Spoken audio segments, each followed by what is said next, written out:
Honorable members, good morning, and guests on the gallery, may we take this moment for a silent prayer and meditation.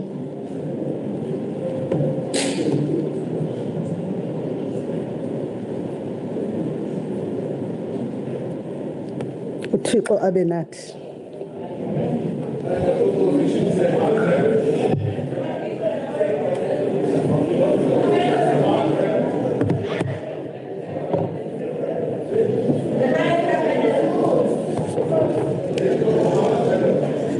Honorable members, I will now go to item 2 on the order paper, which is obituaries.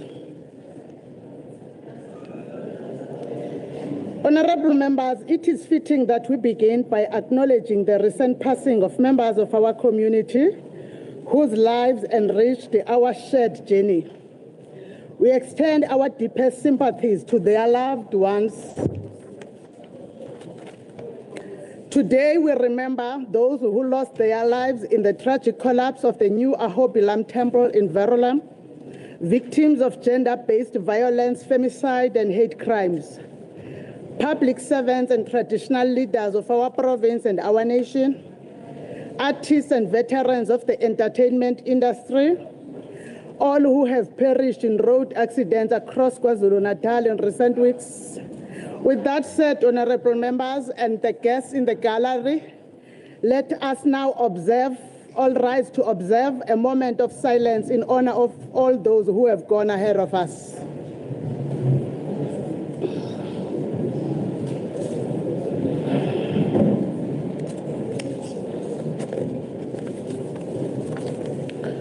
Wanga uThixo namanyange angabapha ukuphumla okungunaphakade. Observe. Amen. All rise to observe.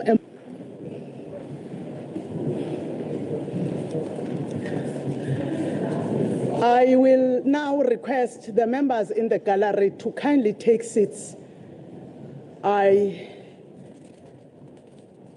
know that there are protection services that are there, but I will request that they stand in a manner that will not interfere with the running of the house. It's not the first time that we have protection services in the gallery, and service officers and security personnel.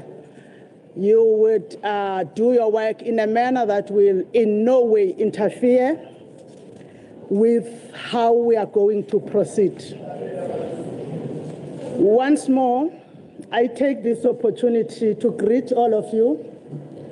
I will greet the Premier of the province, the Chief Whip of the Legislature, the Leader of Government Business, the Leader of the Official Opposition, and all the members of this House, and leaders of the parties in this House. Of course, I've been made aware that at the top there is alumni of this House, including in the list that I've seen 3 outstanding founding members of this House. You are recognized, and we trust you to assist us there by keeping order. Alumni of this House at the top. I greet all members, leaders of political parties that are represented here. The Fourth Estate, the people who connect us directly with the members of the population, 12 million plus of KwaZulu-Natal, on this great day, which is showing the maturity of our democracy, as we are gathered here to practice that. Nobala and your table staff, all of you are greeted. That is said on behalf of me, the Deputy Speaker, the Chairperson of Committees, and the Deputy Chair of Committees, all of us as the presiding officers, we greet and welcome you. With that said, I want now to thank all of you for attending this special sitting of this House of the KwaZulu-Natal Legislature. This sitting is convened solely to debate and vote on the motion moved by the Honorable B.C. Mngadi on the sitting of Tuesday, the 25th of November 2025. Honorable B.C. Mngadi is the Chief Whip of the official opposition in the House. The proceedings of today will be conducted in accordance with the rules of this House. Honorable members, I trust that you will find this explanation to be in order. I will therefore move to apologies. And there were no apologies that we have received. I take it we have a full House. Such a rare opportunity. We will now move to item 4, announcements or reports by the Premier. I am giving you an opportunity, Honorable Premier Mr. H. Ntuli, to make announcements.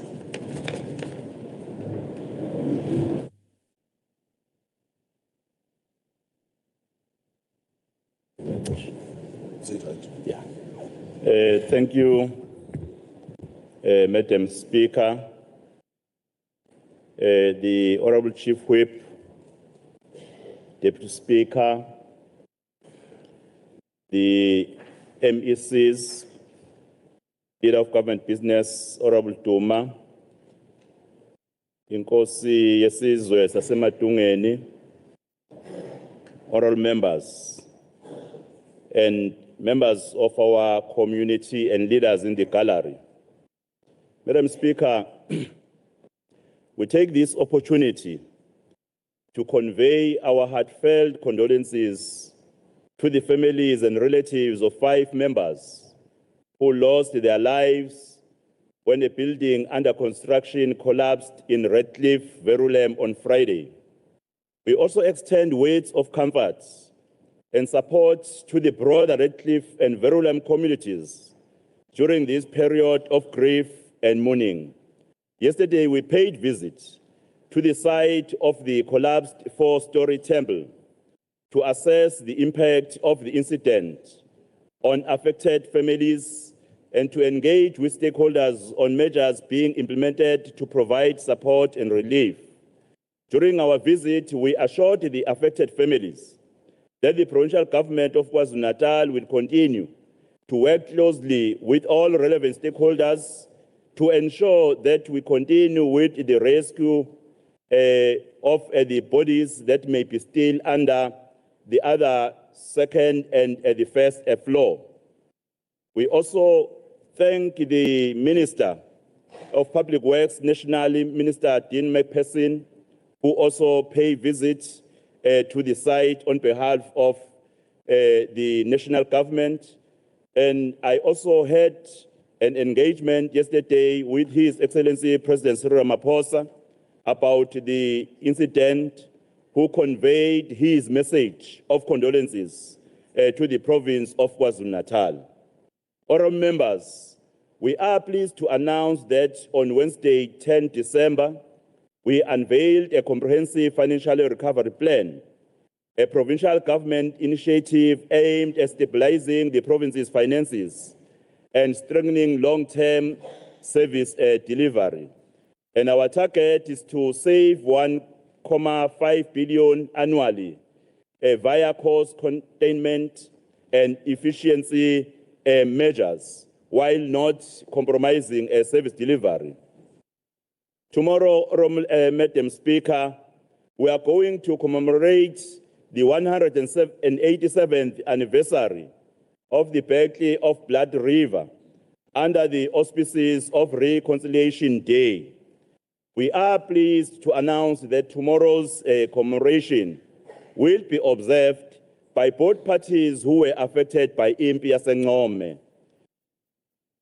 His Excellency President Cyril Ramaphosa will also be in attendance, observing a Reconciliation Day at the site of the Battle of Blood River, which is significant as it directly confronts the painful past of South Africa's history. Madam Speaker, We are also pleased to announce the successful and incident-free completion of the marking process for the 2025 National Senior Certificate Examinations. This is a critical phase involving thousands of markers at 32 secure marking centers across the province was concluded with strict adherence to protocols, ensuring the integrity and accuracy of assessment. We take this opportunity to thank Oro MEC for Education, Oro MEC Shlomuga, and the entire administration in the Department of Education for the work well done. Madam Speaker, I will pause there for my remarks and thank the honourable members for allowing me to present the remarks as the Premier of KwaZulu-Natal. Thank you.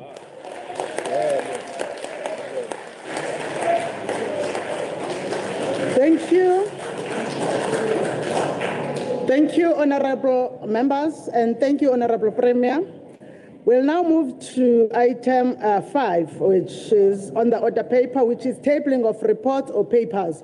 There were no tablings of reports or papers received by our office by the time of coming to the House. Therefore, we will move on to item 6, which is formal motions or notices by the Chief Whip, which is item 6 on the order paper. I therefore call upon the Honourable Chief Whip of the Legislature, Honourable MP Gwala, to present motions or notices if there are any. Honourable Mpepete. Honourable Speaker, Honourable Premier of the province, Leader of Government Business and members of the Executive, Leader of the Official Opposition, Honourable members in the House, our important guest at the gallery, I must report that Honourable MP Zuma, PM Zuma.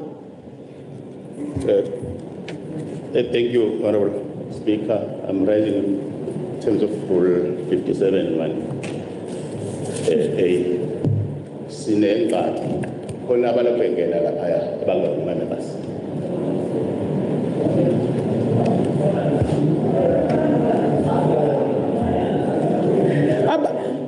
Imani ngizongamva kahle uNxamzozo uthi kwenze njani inxamalala ukhena abangewona ama members.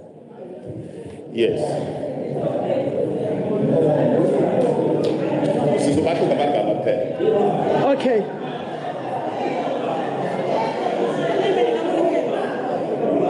We remember Kunabantu bokuhamba.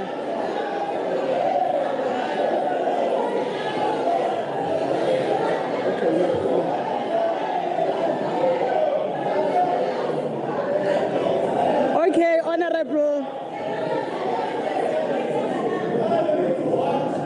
Okay, honourable members on my left. Honourable members on my left. Honourable members on my left. I wasn't aware the motion was on me today. I will request the service officers to stand at the doors. When you see a member, do first check if he's not an NCOP delegate. You will confirm through the NCOP. Angazi ke ibizwa ngani kodwa ngiyibiza ngokuthi mina ikhadi lakhe security card of being an NCOP delegate. If there is any member you are not sure of to be a member of the House, do confirm on that. All the 5 entrances, Nobala, do have members of your service officers standing there. I want also to appeal to members of the House, just for today,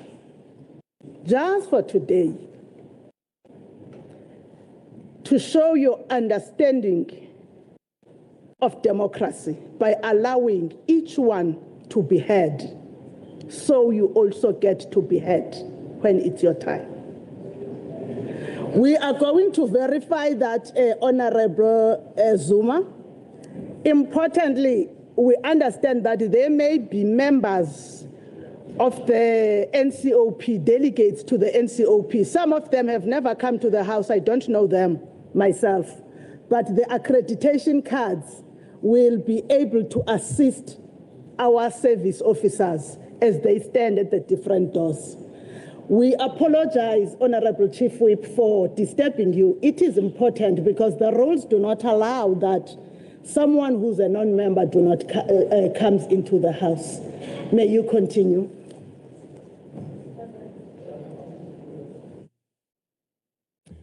Honorable Speaker, apology is accepted. Honorable Speaker, I wish to report that there is no formal motions and notices by the Office of the Chief Whip. Thank you very much.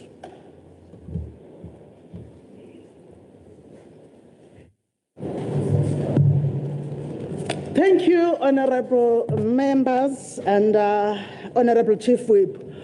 We will now come to the main order of the day, and as you are well aware, there is one main order of the day, which is debate and voting on the following MK Party motion.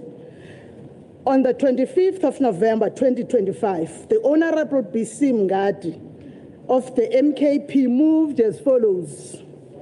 Open and close quote, Umkhonto weSizwe Party gives notice in terms of section 1412 of the Constitution and the rules 103, 105 and 106 of the standing rules of the KwaZulu-Natal Legislature of my intention to move a motion of no confidence in Premier Honorable T.A. Ntuli for poor governance, financial mismanagement, misleading this House on his New York trip, and failure to address unemployment and poverty.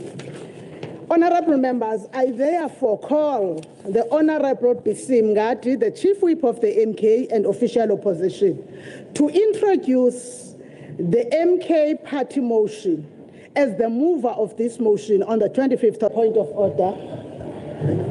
Honorable Makubane, what is your point of order, sir? Thank you, Honorable Speaker. I'm rising on 57(1)A.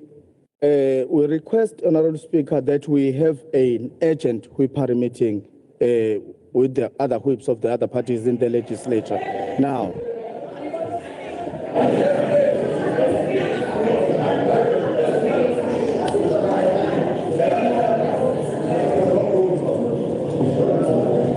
Okay.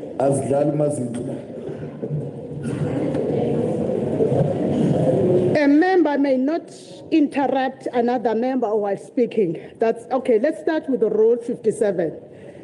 Member not to be interrupted. A member may not interrupt another member while speaking, except to call attention to a point of order.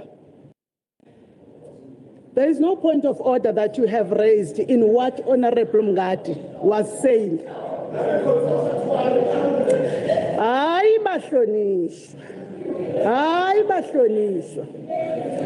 Honorable Mngadi was introducing his motion nicely and properly as expected by the rules. You were out of order, Komose. May you continue to say go.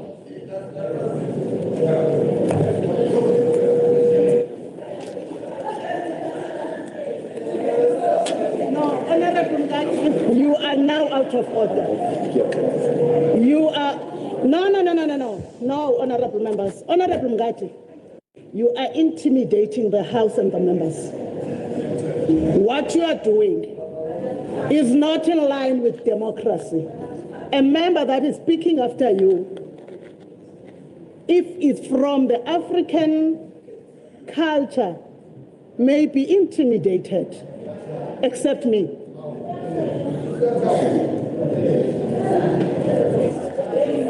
Thank you. Honorable Speaker, honorable members of this House, members of the Progressive Caucus, Inkosi yesizwe yaseMadungeni, our party leader, Ngubonduna, Siyakhuleka Nkosi yesizwe. His Excellency President J.G. Zuma, Commander General of Umkhonto weSizwe Party, distinguished guests in the gallery, our national leadership of Umkhonto weSizwe Party present, the provincial leadership of Umkhonto weSizwe Party, abefundisi, abaholi bendabuko, abalaphi bendabuko, and most importantly, the people of KwaZulu-Natal. Honorable Speaker, I rise today on behalf of Umkhonto weSizwe Party and the progressive people of KwaZulu-Natal, who mandated with 45.3% of the vote to govern this province. In accordance with Section 141, subsection 2 of the Constitution of the Republic of South Africa, I hereby move a motion of no confidence in Premier Honorable T.A. Ntuli. This is not a gesture of conscience, but of responsibility. It is not about humiliating one man, but about rescuing the entire province. We gather here not to debate, but to fulfill our constitutional duty, our moral duty, and above all, our duty to the people of KwaZulu-Natal. KwaZulu-Natal is not failing because it lacks potential. It is failing because it lacks leadership. Premier Ntuli entered office promisingly unity, stability, and decisive governance. Instead, we have received hesitation, inconsistency, and an executive without direction. He observed crisis, comments on issues, but never stepped forward to lead. Leadership is not attendance. Leadership is direction. Leadership is courage. Leadership is action. And in all this, Premier Ntuli has failed it. Honorable Speaker, under his tenure, KwaZulu-Natal has been running on an autopilot. Departments contradict one another. MECs drift aimlessly, municipalities collapse, and the Premier remains present but not invisible. In a province we are facing unemployment, instability, crumbling infrastructure, and governance decay. We cannot afford a premier who behaves like a guest in his own executive council. Honorable Speaker, the province is in crisis. KwaZulu-Natal today faces one of the worst governance declines in this democratic of South Africa. This is not opposition rhetoric. Is this the warning by the Auditor General, the reports of the SCOPA, and the cries of civil society, labor unions, business forums, and communities across every district? The message is clear. KwaZulu-Natal is drifting towards administrative collapse. Instead of reversing this decline, Premier has allowed systemic weaknesses, factional divisions, and lack of coordination and deepening. Collapse has been normalized. Water outages plug in together, Umkhanyakude, King Tsotswayo, Umzinyathi, Ugu, and Herigwala. Families go days and even weeks without clean water. Sewage spillages pollute rivers in eThekwini, Zululand, Richards Bay, Newcastle, Kokstad, and Potchefstroom, exposing communities to health risk. Waste management failures in Umsunduzi, Umdoni, Umhlathuze, and KwaDukuza, creating hazards and urban decay. These are not isolated incidents. They are symptoms of leadership paralysis, municipal collapse and financial instability. Municipalities under Section 139, subsection 1 intervention like Umsunduzi, Umzumbe, Umkhanyakude, Uthukela and Mzinyati remain dysfunctional. Service delivery has worsened, corruption persists, and governance has not improved. The Auditor General has repeatedly flagged weak financial controls, procurement irregularities, and delayed projects. Yet the Premier avoids accountability, confrontation, and decisive action. His leadership is reactive, not proactive. He responds after scandals break, after communities protest, after departments collapse. That is not leadership. It is an administrative by panic. Communities are suffering while the Premier makes promises. While the Premier issues statement, our people suffer. Children learn in unsafe schools. Patients wait endlessly in hospitals without medicine or staff. Rural villages enjoy weeks without water and electricity. Farmers lose livestock because boreholes and pipelines fail. This is lived reality, not political theater. Why do we say Premier Ntuli must go? Honorable members, we must remove Honorable Premier Ntuli because audit outcomes has regressed. Corruption and irregular expenditure have increased. Municipalities' collapse has deepened. Service delivery failures worsens daily. All departments remain unstable. His leadership is reactive, weak, and inconsistent.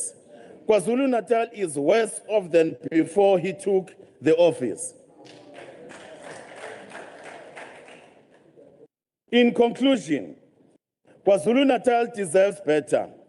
Honorable Speaker, our duty is not to protect individuals, but to protect the people of KwaZulu-Natal. Today we say enough with corruption, enough with instability, enough with leadership paralysis. KwaZulu-Natal urgently needs a Premier who's decisive, accountability, competent, and grounded in the needs of the people. Honorable Ntuli is not that Premier. Therefore, Honorable Speaker, the MK party formally moves a motion of no confidence in Premier Honorable Ntuli. He must step down for the sake of the people, for the integrity of this legislature, and for the future of KwaZulu-Natal. The people of KwaZulu-Natal voted Umkhonto weSizwe Party. The MK party remains their only hope. The Umkhonto weSizwe remains for the hope of the people of KwaZulu-Natal. Majority of the people of KwaZulu-Natal voted Umkhonto weSizwe Party.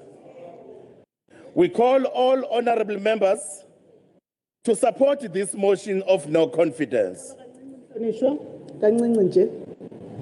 Honorable Twala usukumanga uphumtheshwana mhloniphiswa wami.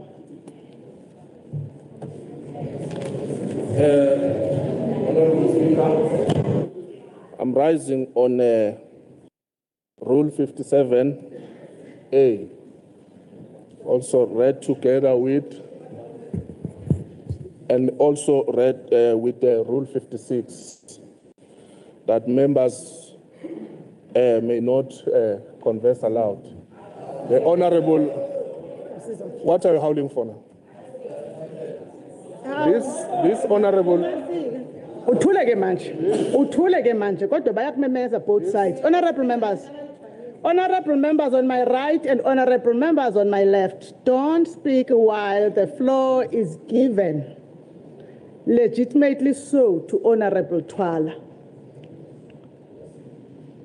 The three members of the Democratic Alliance, Honorable Kikia, Honorable Brauter said, and Honorable Lichet, I'm sorry for such. No.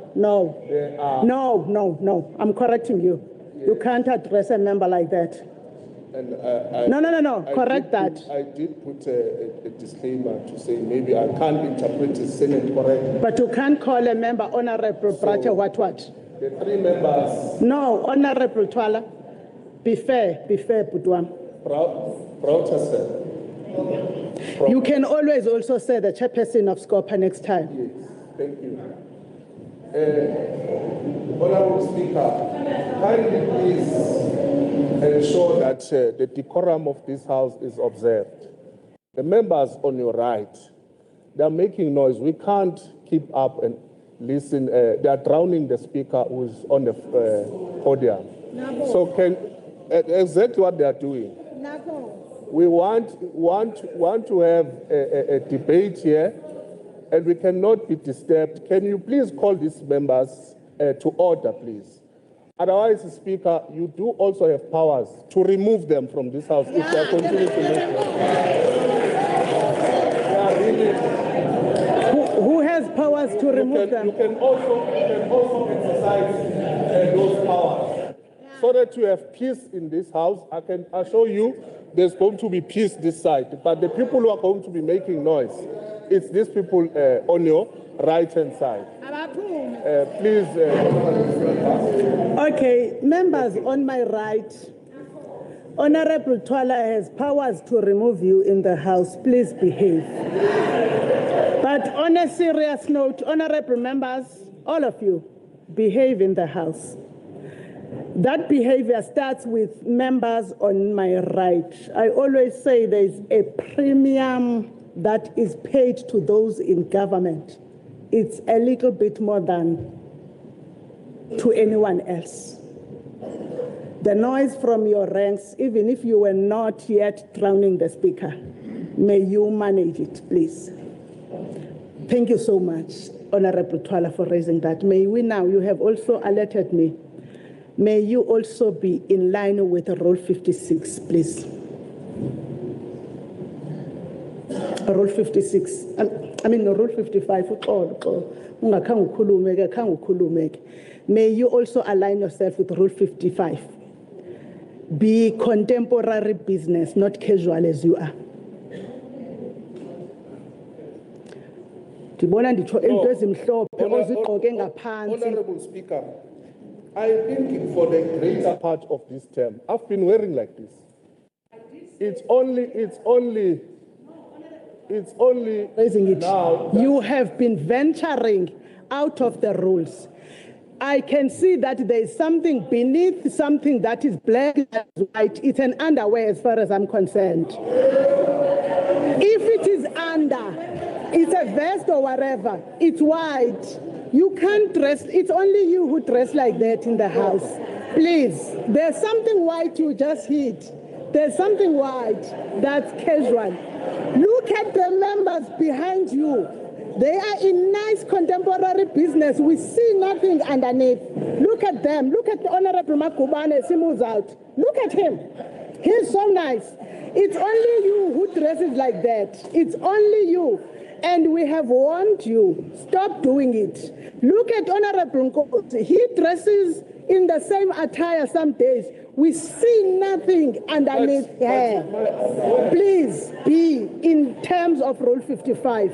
Thank you, sir. You may continue, Honorable. You may continue, Honorable. If you refuse, look at him. Look at Mngadi. Look at Mngadi. Look at him. Contemporary business is something like this. Go ahead and do.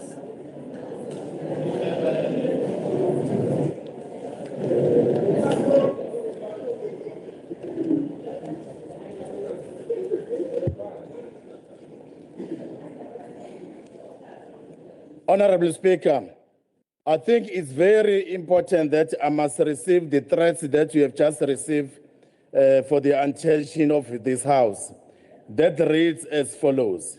Siyezwa sinsizwa ukuthi nina abalomhlaba abalom kwemotion inhlamba le ngeke ize ngisho in the House yokukhipha thina komele niqoke insimbi noma ikuphi lapho nihamba khona umgadi no Dex uMagubane uyena. Therefore, Honorable Speaker, Honorable Speaker, No.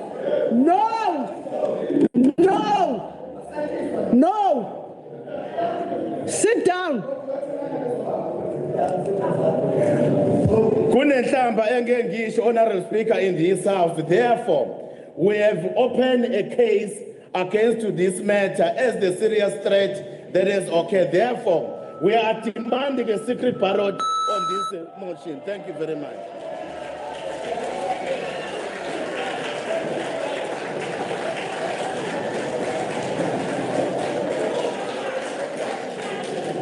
Honorable members, I am going to say this once. Grow up. All of you from both sides, grow up. This is a serious matter that we are debating. Don't do the Honorable Tlamin. Don't. Grow up. Don't trivialize democracy. Don't trivialize democracy, both sides of the House. But also, honorable members, don't want to use us for your meeting your ends. I am now warning all members from both sides. Stop the heckling. Let the debate continue nicely and properly. Listen to both sides of the House with the dignity they deserve. You agree, you disagree. Listen to it. The world is watching you. South Africa is watching you. The people you lead, both sides of the House, are watching you. I now call upon the first speaker on the debate on behalf of the MK for 5 minutes. The Honorable SPG Mbatha.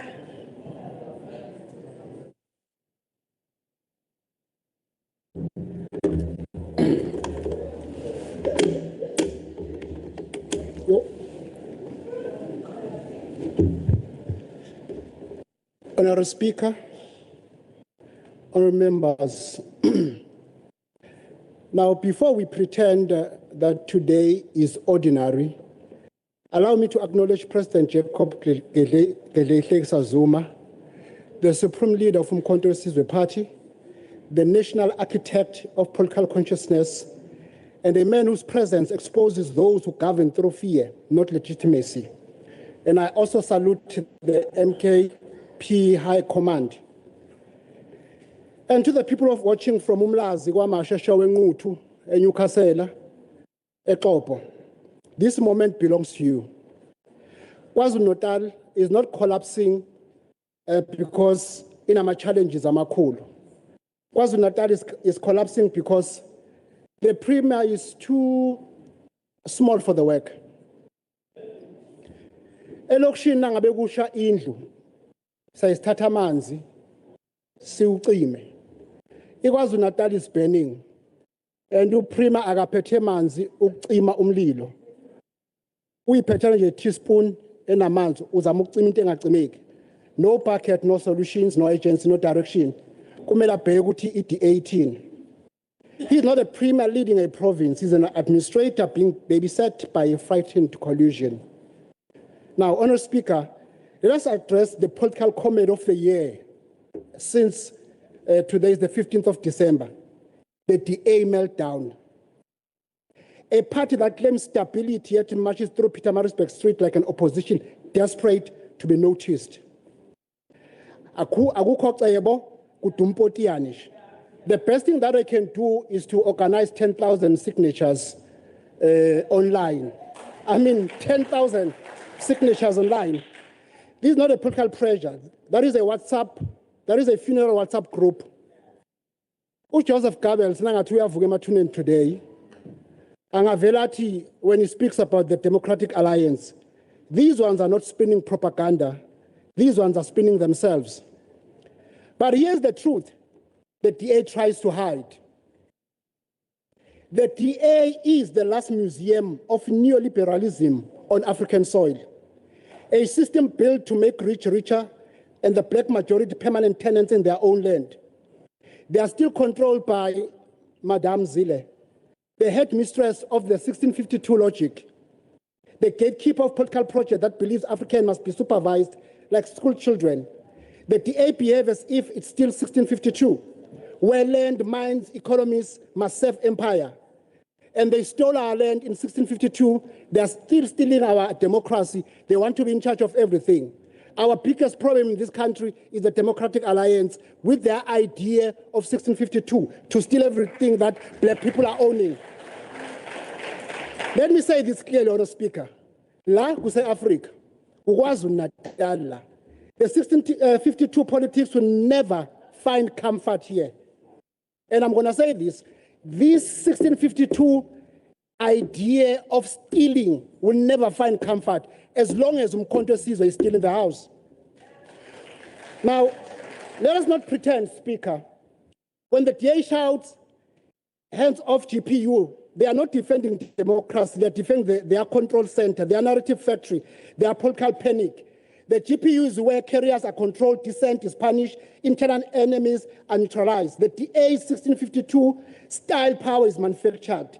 They are scared that Umkhonto Sizwe they are not scared that Umkhonto Sizwe will destabilize the province. They are scared that Umkhonto Sizwe will expose their machinery and unplug their imperialist software.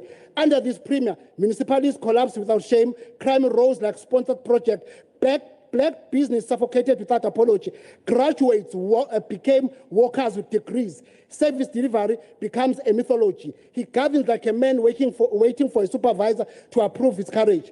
KwaZulu-Natal deserves a leader, not a placeholder for DA's insecurities. Or Speaker, Constitutional Court has already guided us. Where fear enters the chamber, a secret ballot becomes a constitutional hygiene. And when governing party collects 10,000 signatures out of panic, that fear is no longer speculation, is evidence. Honourable Speaker, Uchek Ante Diop teaches us that political power is not only legitimate when it reflects an aspiration of the people. KwaZulu-Natal has lost confidence in this premier and his handlers. And when confidence dies, leadership must change. Thank you, Speaker.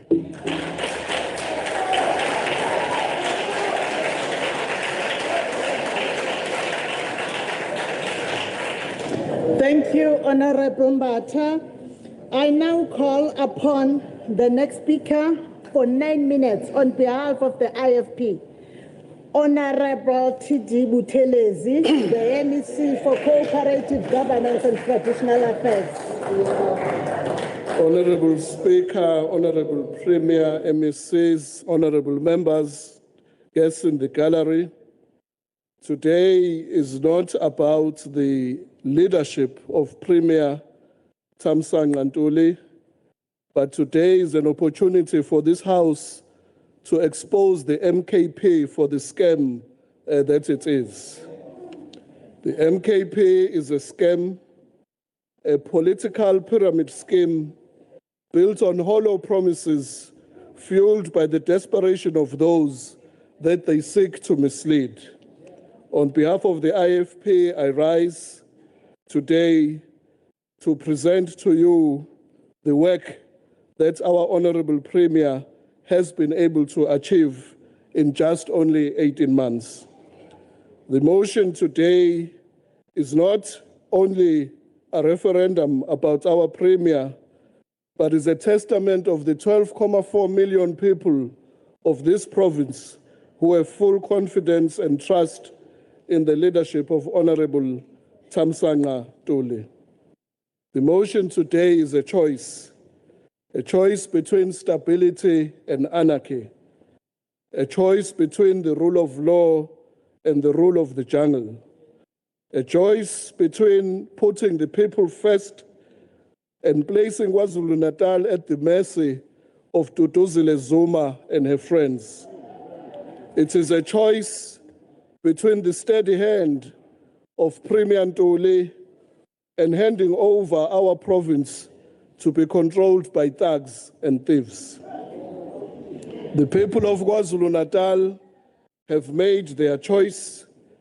The people have chosen stability, safety, and predictability. And today, this House must choose. Let me just raise 3 points, Honorable Speaker, which have been achieved under Premier Ntuli and the government of provincial unity. 1, restoring law and order.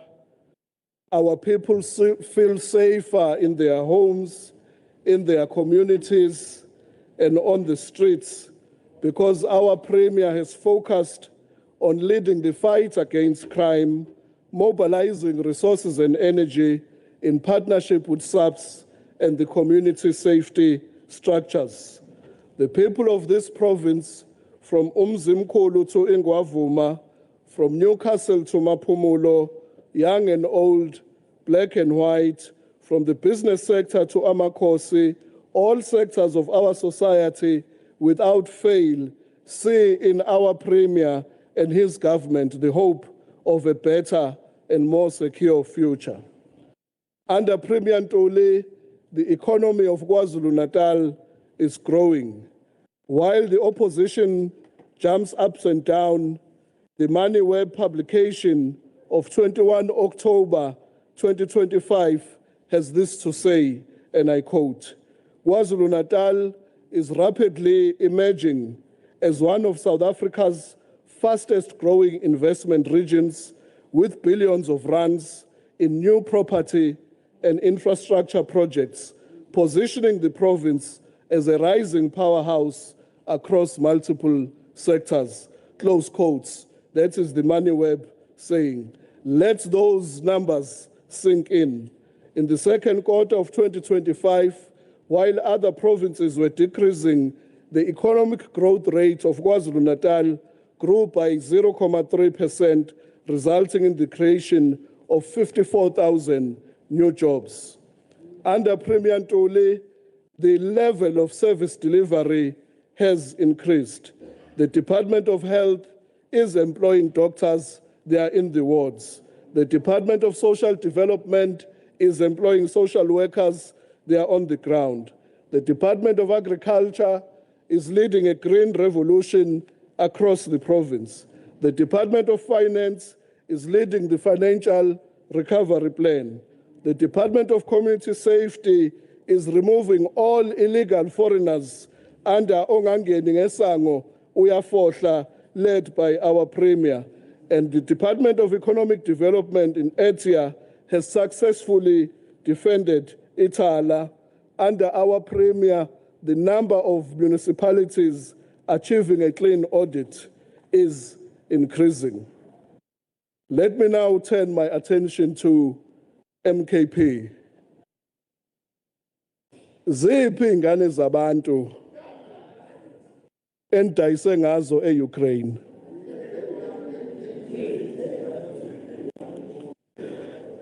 Nidlale ngosizi lwabantu abahluphekayo abengenamsebenzi kwathathwa ingane zadayiswa ngo-14 million namhlanje azikho lapha eSouth Africa asazi ukuthi zikuphi.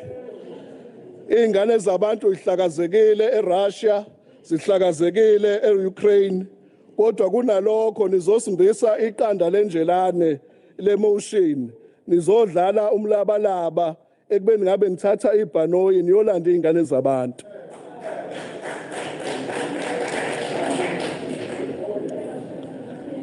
Siyabazwela abantu abavotela iMKP ngo-2024 ngoba babengazi ukuthi bavotela inganekwane lesiyibona namhlanje. Masithi MKP ibhanoyi iscam ngoba seliphahlazekile namhlanje.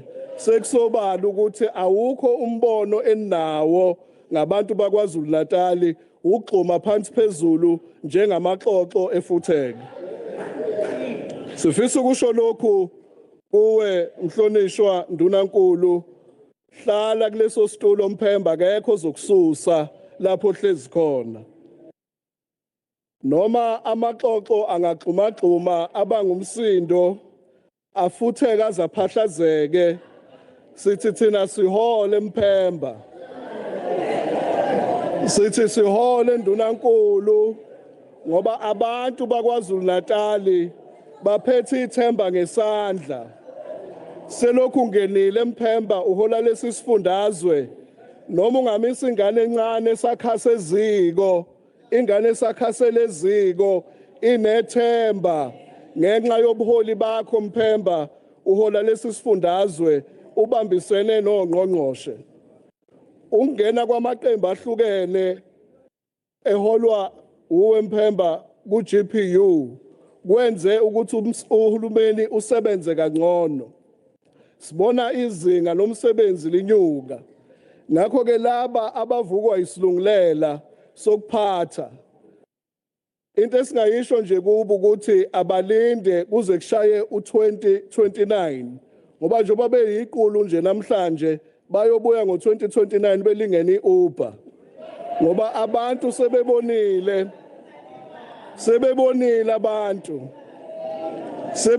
abantu somlomo ukuthi uma befisa ukuthi ikusasa labo liqhakaze, uma befisa ukuthi lesi sifundazwe kube isifundazwe esikhulayo, kwakhiwa amathuba emisebenzi, kuliwe nobugebengu, kuxoshwe labo abalapha ngokungemthetho, akekho omunye umholi ongasihola ngaphandle kaNdunankulu wethu umhlonishwa uThamsanqa Ntuli. Sithi ke Mphemba egameni leqembu leIFP qhubeka nomsebenzi oncomekayo esiubonayo, akusho thina esihlezi kulendlu, kusho abantu bakwaZulu-Natal. Sithi Mphemba ungaphazamiseki Ndunankulu umsindo ngoba umsebenzi Honorable MEC awuthi gozololo kancane ngiloko ngimbuka umhlonishwa uthwala ngithi uyagcina esukumile sukuma ngizwe nyembe. Thank you again, Speaker. I'm also rising on Rule 57A, read together with 57(1)A, read also together with Rule 74, 1B. Okay. I kindly ask the Honorable Speaker to please plead with the Honorable MEC to withdraw a gesture on naming members that they are amaxoxo, they are frogs. I don't think that is correct and that is parliamentary. And also Speaker, we're proceeding with this debate. And after this debate, we must then also vote. I think it was. Rule bani I'm going to. rule by It was rule. going to be correct that before we even start the debate, we set the ground rules Rule bani. on how we're going to conduct. Rule bani put. Rule bani mhlonishwa uxolo. What rule? Of this. What rule? Business of this sitting. No.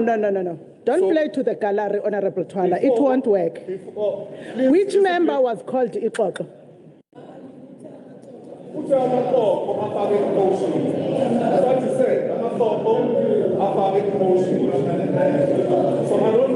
don't think it's parliamentary for our honorable MEC to call other members frogs.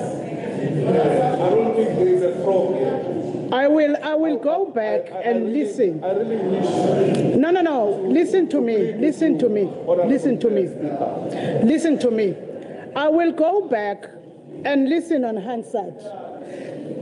It may be that I heard him wrongly, but what I heard him raising in my ears was heard as a point of debate. But I promise you to come with a ruling on the 15th of January, in that special sitting on the 15th of January. I will have to go back. But before I go back, I will check from the MEC. MEC, did you say that? Bangamaxoxo bayahlonishwa. No, you rise. Sukuma mhlonishwa. Did you say that abahlonishwa bangamaxoxo? Honorable Speaker, I did not refer to any member as a clerk. Thank you. Now, honorable members, allow me to go and listen, and I'll come back with a ruling. Honorable Twala, I will come back with a ruling on the 15th. But I also thought that you were also going to rise on what you've raised on before, because the members behind you were heckling and drowning the speaker. I thought you were going to rise in that consistency, but nonetheless, let's continue. I will come with a ruling on the 15th of January on that matter. Thank you, sir, for bringing that to our attention. We may have missed it. Then let's go to Rule 79. No. We are done with that, what you raised on. You will rise on another now. You may sit down. No. Honorable Twala, you don't usually come to the House. You may miss how we raise rules. Sit down, Honorable Twala. Honorable Twala. Sit down. Sit down, Honorable Twala. Sit down. Honorable members, I woke up today being very kind and magnanimous. Please don't want to take that away from me. Please. May you continue, Honorable MEC. Thank you very much, Madam Speaker. And through you, my parting shot, may I ask once again, ziphi ingane zabantu eyise-Ukraine asizukuphumula Honorable MEC, take your seat. Honorable Mngadi, what rule are you rising on? What point of order are you rising on? Thank you very much, Honorable Speaker. I'm rising on Rule 57, 1D. Nangu afuna ukubuza ukuthi ungawuthatha nombuzo umhlobo wakho. I will not. Uthi chabo ungaqhubeka ke Shenge.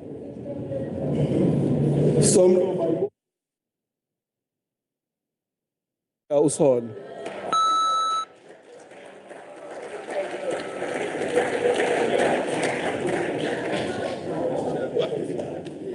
Thank you, Honorable MEC. We now call upon the next member on behalf of MK for 5 minutes, Honorable C.S. Zuma.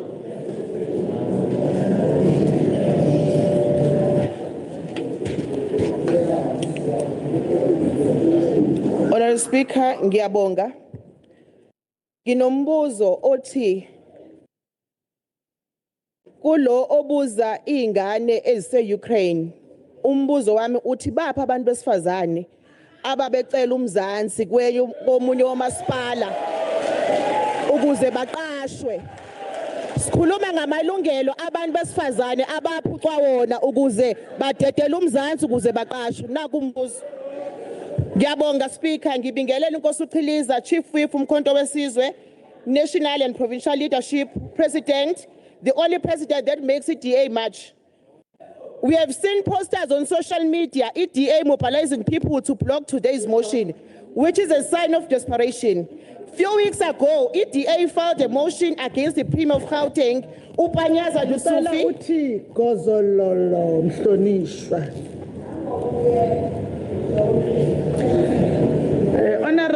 Honorable Biyela kancane nje mfowethu. Honorable Gasa dadewethu ngeke Honorable Gasa. Hayi lo nomunye ugasa lo sezantsi kwamaxhegwana. Ngeke sesikulalele kakhulu. Khuluma ke Honorable Biyela Dokotela. Usukuma ngawuphi umtheshwana? Thank you very much, Honorable Speaker. Greetings to yourself. I rise in terms of Rule 57(1)A read together with Rule 74(1)A, B, and C.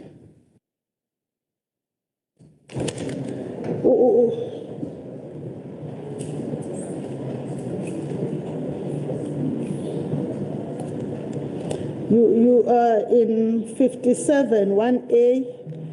Yes, And Honourable then Speaker. read accusation of improper motives against another member and a personal reflection against another member. Then the offensive reference, Honourable Speaker, in terms of Rule 74(1). Oh, okay. Honourable Speaker, the Speaker on the floor has referred to the latter Speaker, and the latter Speaker is the Honourable Reverend Titi Buthelezi.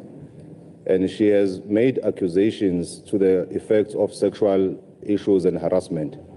And those Honourable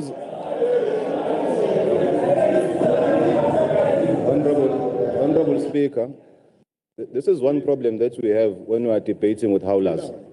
They can always wait for me to finish and I can be corrected. That being said, Honourable Speaker, Athebanye inkinga yakho leyo. Basho khona ngalana. yeah, no, Honourable Speaker, as an academic, I will ignore the noise. Can I proceed?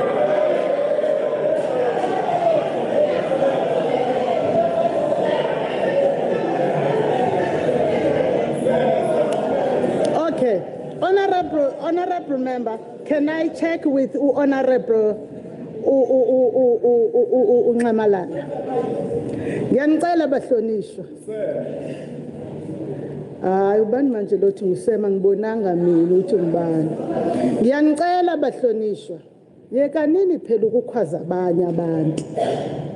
Aniziphatheni kahle. Kukhona abantu bokuhamba. Nxamalala. Kuthiwa lokhu kokusho izinsolo ezinjalo. Kulwa ngqo no rule 74 ngiyavuma nami. Xoxisa Nxamalala. Speaker, kodwa lento eyayikhona ku social media all over. Ngiyawahoxisa amagama ami. Imake Nxamalala. Phela wena Ngiyahoxisa Speaker. Phela wena ungumhlonishwa. Lapha ya ku social media kukona la endlini. Xoxisa. Kodwa nengane zase-Ukraine wayibona ku social media. Ngiyahoxisa.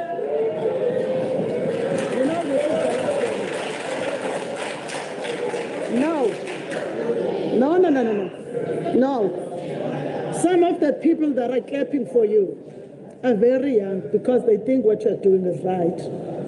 I'm giving you the last opportunity to withdraw. I withdraw, Speaker. Thank you. May I proceed? You may proceed, ma'am. Thank you.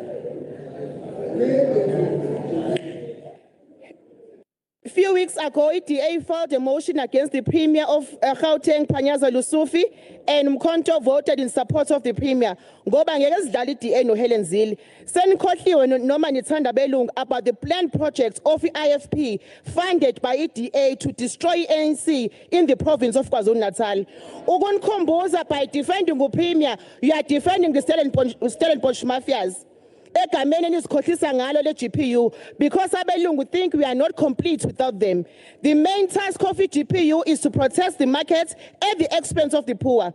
The sad truth, most of the ANC members nilani khona because we were groomed by President Zuma. Ngiyacela ningawubulala umzabalazo oKhrizani oHarry Gwala ababelela inkululeko yomuntu omnyama namhlanje nishade neDA abacidezeli. Today this house must confront a profound constitutional question: does Premier Tsamintuli still command the confidence of KZN? Honorable members, the evidence before us says no. The people of KZN says no. And our duty to accountable governance demands we say no. This motion is not personal. It is about performance, accountability, integrity, and the protection of public funds. What we face today is not a single scandal or one moment of poor leadership. It is a pattern, a culture, and a collapse of executive responsibility under Premier Ntuli. A Premier missing in action. Under Premier Ntuli, governance in KwaZulu-Natal is adrift. Department operates without agency, without coordination, and without discipline. Program stores warning are ignored, and oversight is treated as an irritation rather than a constitutional instrument. KZN cannot afford the hands of Premier. We need a leader, not a spectator. Secondly, the medical claim in health. Honorable members, one of the most serious allegations before us involve the mismanagement of medical legal claims funds intended for vulnerable citizens, including children with severe disability. Internal reports have pointed a prima facie evidence of failure to transfer court orders compensation to trust accounts, unauthorized investment of public funds, and weak oversight by senior officials. The Premier referred the matter to the SIU, but to this day, the province is waiting for full accountability. This represents not only possible financial misconduct, but a moral failure affecting the most vulnerable in our society. Thirdly, transport tender irregularities, 600 million and escalating. A major concern lies with Department of Transport, where a 600 million public transport contract allegedly ballooned through questionable variation orders. Investigations have pointed to allegations of interference with adjudication committees, tenders awarded under disputed conditions, commitments of hundreds of millions of rands, not aligned budgets. The HOD sits suspended, but the Premier has yet to demonstrate that he has full command of this crisis or that decisive corrective action is underway. The Youth Fund corruption. The KZN Youth Fund was meant to uplift young entrepreneurs. Instead, it has become a symbol of distrust. Reports and investigation revealed allegations that beneficiaries included applicants not from KZN, incomplete applications were processed, senior officials, including DG, left under circumstances pointing to intimidation and toxic work environment. The Premier publicly announced 100 million for the fund, where only 25 million was available. Our young people were misled. Their hopes were raised and then shattered. If you betray the youth, you betray the future of this province. Honorable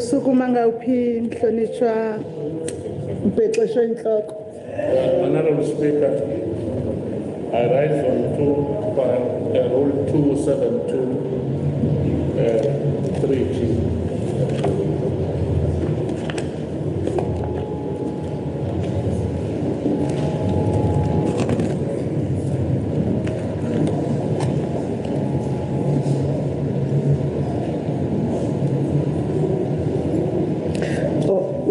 Which false information or evidence has been presented?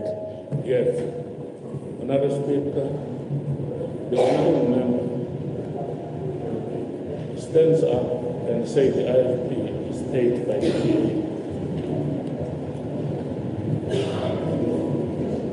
Can he produce evidence?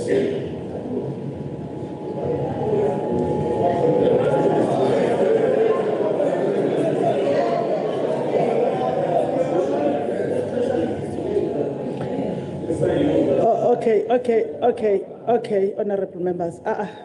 Honorable Chief Whip, I hear you, but I think that what she was saying was more of a point of a debate. Because what happens with parties outside the House?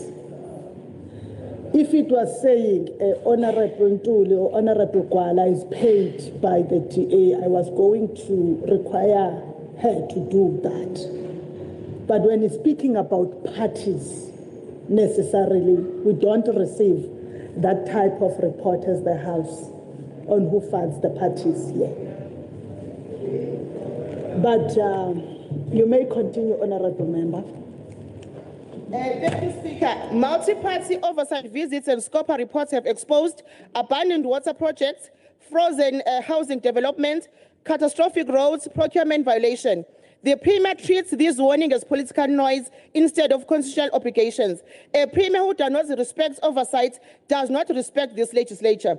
In conclusion, Speaker,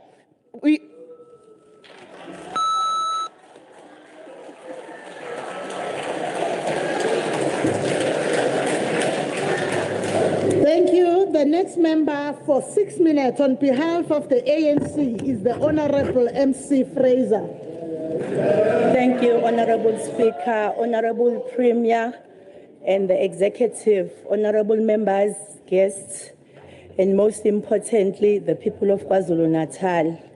This debate goes far beyond individuals and the defense of any political party. It goes to the very heart of our democratic project as the ANC, the mandate issued by the people of KwaZulu-Natal in 2024 elections, and the historic responsibility resting on all of us to safeguard stability and constitutionalism.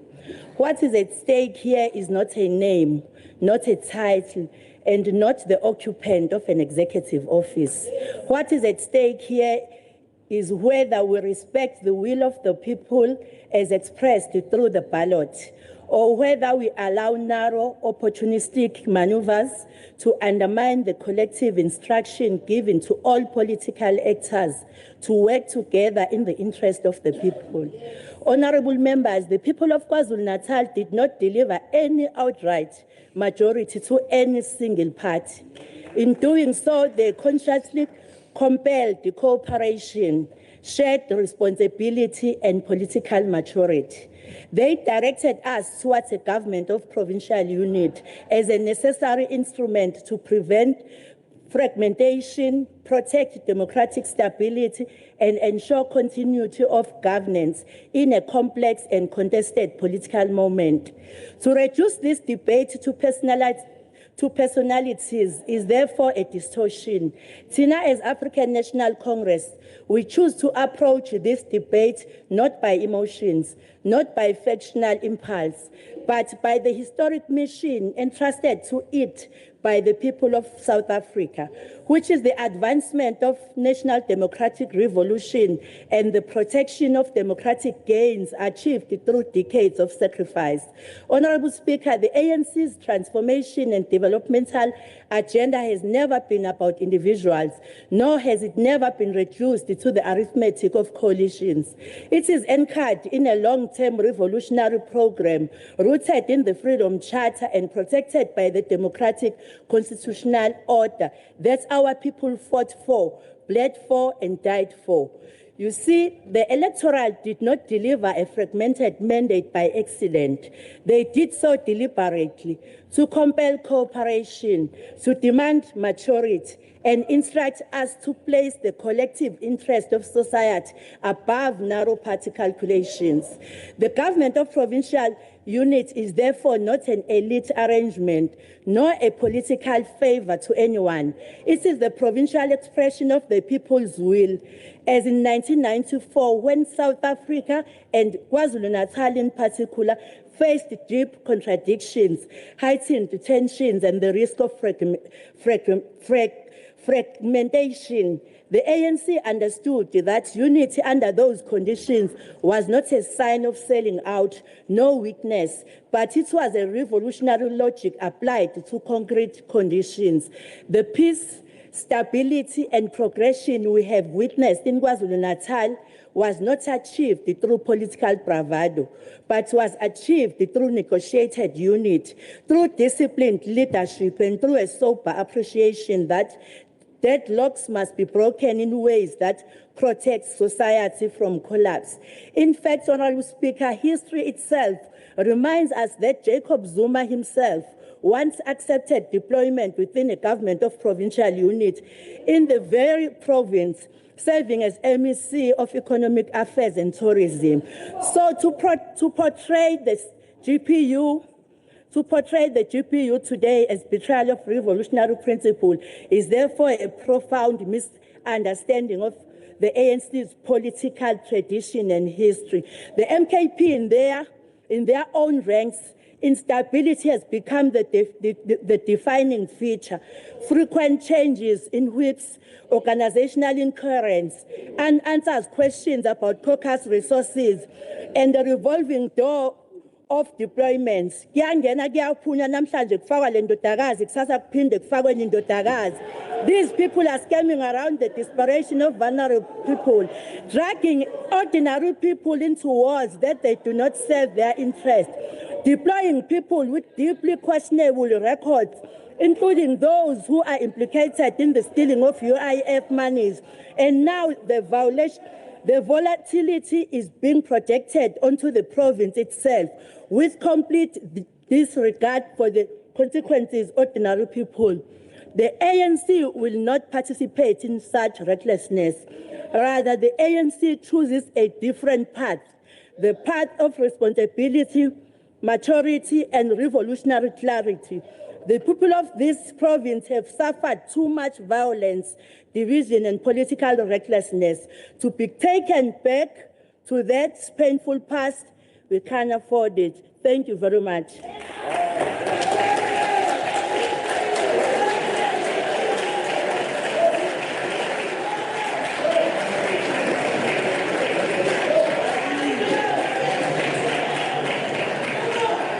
The next member for 6 minutes on behalf of the MK is the Honorable B.A. Mkhize. Somlomo sibonga ithuba ndaba ezithe Nkosi uChiliza Mongameli wabantu unqamalala ubuholi bomkhonto wesizwe phathi nabo bonke abahlali bakaZulu-Natal nabahlonishwa bonke endlini esikuzele namhlanje akuzona ukuba akusizele ukuzoba ontanda kubukwa noma ukuzothuka inhlamba ngemela ngoba kufanele ngibe la uhleli khona phansi ngoba uvele kufanele uzele ukuzohlala phansi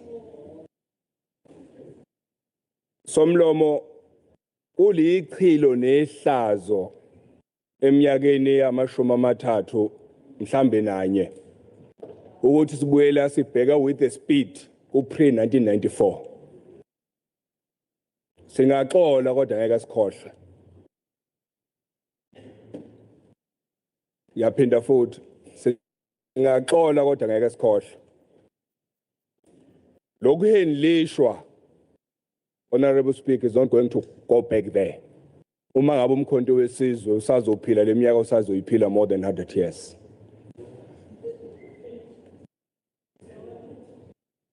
Ngeke sikwazi ukwamukela ukuthi kufanele kube nemali ephasiswa enganele ephasiswa ile shamthetho ihlale ehovisini likamhlonishwa undunankulu walesifundazwe u18 Ntuli okuzofanele kube khona izingane ezinikezwe amabhasari ukuthi sayine kuphela ngaphandle ukuthi imininingwane efanele igcwaliswe. There's evidence for that. Wazona lezo ngane uma ngabe kuthiwa bekuyinhlangano ye-IFP wayona i-IFP ayikwazi lokho. Ulethe nje abangani bakhe basenkandla nabasekhengcetshwa kulela office. Akagcinanga lapho umhlonishwa uNdunankulu Somlomo aphinde wayelandela nje abangani bakhe futhi enkandla municipality leqale khona sekhengcetshwayo wazobafaka kuleli office ngaphandle ukuthi babe nezinto ezifanelekile kwadlalwa ngama interns. Honorable Mkhize awuthi gozololo. Honorable Mntanenkosi Khawula usukuma ngawuphi umtheshwana mphathiswa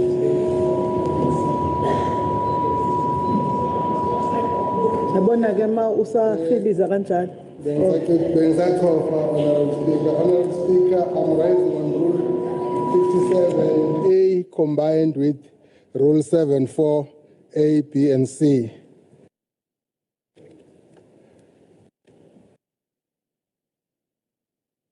Yes. The member, honorable member in the podium, is making an accusation which has no substantiation to the Honorable 18 Ntuli, the Premier of KwaZulu-Natal. And I would request that the member withdraw that accusation, Honorable Speaker. Thank you.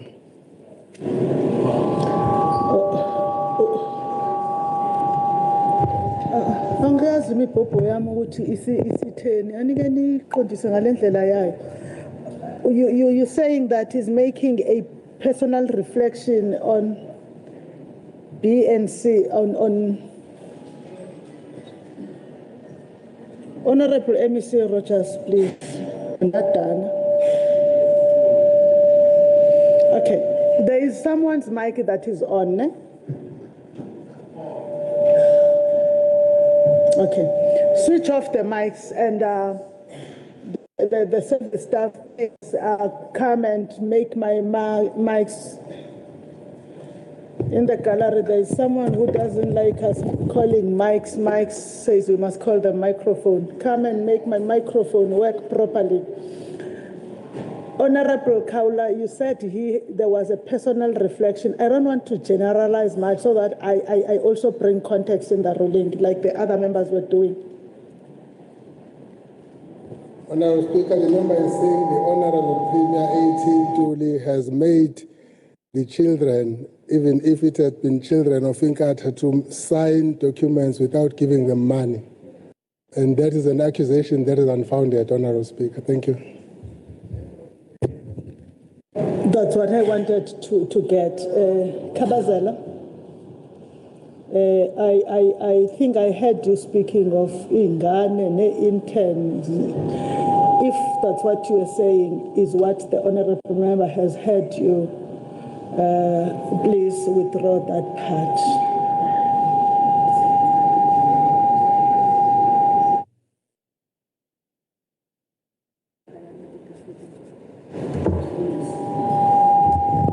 Angixolise somlomo ngokukhulu ukuyithoba abantu bakaZulu-Natal bakuzwile bekufanele bakuzwe somlomo Mage na ngiyakuhlonipha wena uke wayikhansela uyazi indlela engenziwa neyenziwayo lo ngimemezayo ke yena umhlonitshi uhadebe nje lokho okwenzayo sungimemeza kuhlolisa nje unconditionally, withdraw and apologize unconditionally. Kabazela. Record, it must be on record. Ngiyaxolisa somlomo Yabonga Gcwabe ungaqhubeka. phinde futhi somlomo ohloniphekile wakwaZulu-Natal izumbulu zemali ezisetshenziswa ukuthutha noma ukuhambiswa undunankulu wakwaZulu-Natal ziphezulu kakhulu ezilinganiselwa ngemoto iyodwa uyazazi imoto somlomo ahamba ngazo 85,000 iyodwa ngenyanga ziqashiwe ukuthi iqashwa phi mhlawumbe ukhona ozosho ngoba naye unazi ingane okwezakhe ayizalayo ayiqashile eminyangweni wakhe okulinganiselwe emotweni ezintathu imali engango 255,000 ngenyanga iqashiwe ingathengiwe ihhovisi alificile kwaba kagogo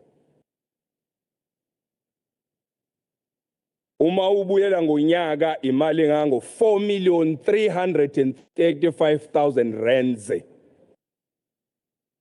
ungathola imoto ezingaki la zithengiwe kuleli office that we are going to take over somlomo isilo samabandla ngebhadi esinako ukubika noma sicele makufanele siphume siye la kufanele siye khona ngemsebenzi yaso kuyihlazo ukuthi kufanele sizokhothama sikhothamela undunankulu emhlabeni waso la kaZulu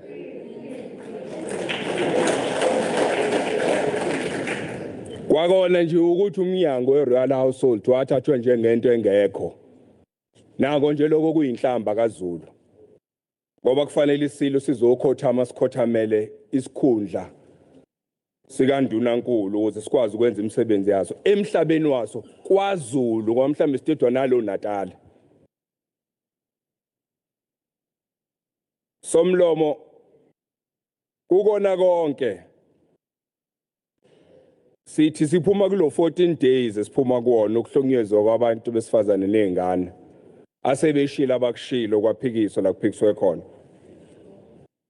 kulichilo eofisini likaNdunankulu ukuthi kuzokuba manje unabantu besifazane uma ngabe uNdunankulu ehamba yaphesheya ngokomsebenzi makushiwo ukuthi webhizinisi le-ofisi likaNdunankulu athumele thina. Kodwa 3 days after, kunakufanele balandele abangahambi nethimba kodwa ngemali yethu.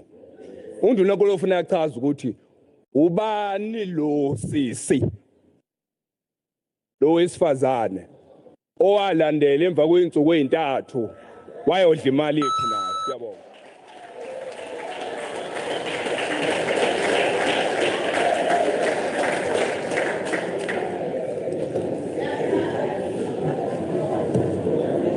The next member, thank you, Honorable Member. The next member for 6 minutes on behalf of the DA is the Honorable Esim Ngati.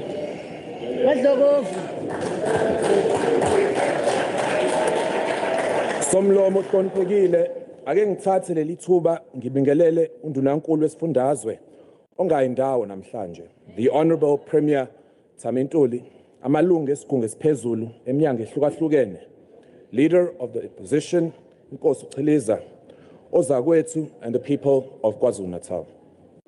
There are moments in life, Speaker, when history pauses, not to ask who shouted the loudest in the case of Honorable Moyo Mbatha, but to ask who stood firm when it mattered most. Kuba yiso leso sikhathi lapho umlando ume khona, sibuzwa umbuzo owodwa wokuthi ubani owaba nesibindi sokumela iqiniso. Today is such a moment. This motion of no confidence is not merely a procedural exercise. It is a test of judgment, a test of memory, and above all, it is a test of whether we understand what it takes to rebuild a province that was left fractured, indebted, and exhausted. Because reconstruction is never dramatic, and Speaker, progress is never instant. Responsible government is equally rarely loud. 18 months ago, KwaZulu-Natal stood at the edge of institutional fatigue. Departments were hollowed out, finances were precarious, and public trust had been eroded by years of drift, delay, and disappointment. Kodwa esikhundleni sokubalekela kuyindawo zokwanyethezeka kwezepolitiki, kwakunamaqembu akhetha ukubambisana. These political parties chose cooperation over convenience. They chose unity over individualized egos, and they chose hard work of rebuilding over the ease of oppositional theatre, as we have seen with the speakers before me. That choice became the government of provincial unity, and as we have heard today, a concept not even new to the supreme leadership of the MKP. And so, Speaker, it is rather bizarre that a party that just today recognizes that they are not the majority would ask us 18 months into the progress made by the GPU to pretend that nothing has changed, to ignore evidence, to dismiss progress, and to destabilize what is finally beginning to function. Siyenqaba ngalapha. But Speaker, don't take my word for it. Allow me rather to extend on the analysis given by the Honourable Fraser. In public works, a department synonymous with stagnation, something remarkable has occurred. The language of excuses has been replaced with the language of accountability. Debt is being collected. Contractors have been paid. Abandoned properties have been audited, reclaimed, and repurposed, not for symbolism, but for service delivery. Projects once frozen by intimidation and criminal syndicates have begun to move again. Transparency has returned to procurement, and confidence has returned to the infrastructure industry. Lokhu akusiyo inkulumo nje, kukhombisa ubuholi obuqotho. In Treasury, equally, fiscal discipline has been restored where disorder had become normalized. Audit outcomes have improved. Supplier confidence has stabilized. And most importantly, the public purse has been protected, not by rhetoric, but by restraint. We have a financial recovery plan in KwaZulu-Natal to deliver to the people of our province, and today the MKP asks us to abandon this progress. Equally in health, Speaker, leadership left boardrooms and entered hospitals. Clinics have improved, outcomes improved. Maternal mortality in KwaZulu-Natal is in decline. The GPU has brought us more doctors per capita in KwaZulu-Natal than ever before. TB cure rates have also increased. Lezi akuzona izibalo nje. Sikhuluma ngentuthuko eshintsha impilo zabantu. So, Honourable Speaker, we will concede that we are not where we need to be, but we have made progress. And to not recognise this is dishonest, unhonourable behaviour. Premier Ntuli has led not as a partisan commander, or as we've heard today, as a supreme leader, but as a constitutional steward. Lento yokhola abantu idinga ukuthi ukwazi ukuyisondeza kubo labantu baholayo. To lead with humility, not inflated egos or God complexes. KwaZulu-Natal equally does not need permanent mobilization. It needs competent administration underpinned by a collective effort to create a capable and ethical state. So the MKP's motion is not a solution to our problems. It is an elevated risk to our stability. Through you, Speaker, to my fellow GPU colleagues, unity does not mean uniformity. We are allowed to disagree. This government is not perfect, but it is functional. It is reforming, and it is accountable. History will not judge this House by how loudly we protested, but by how responsibly we governed. Equally, a motion of no confidence must be a tool of accountability and not a weapon of political impatience because you are hungry. So we reject this motion as the Democratic Alliance. We stand with Premier Ntuli. We stand with the government of provincial unity, but most importantly, we stand with the people of KwaZulu-Natal. Ngiyabonga.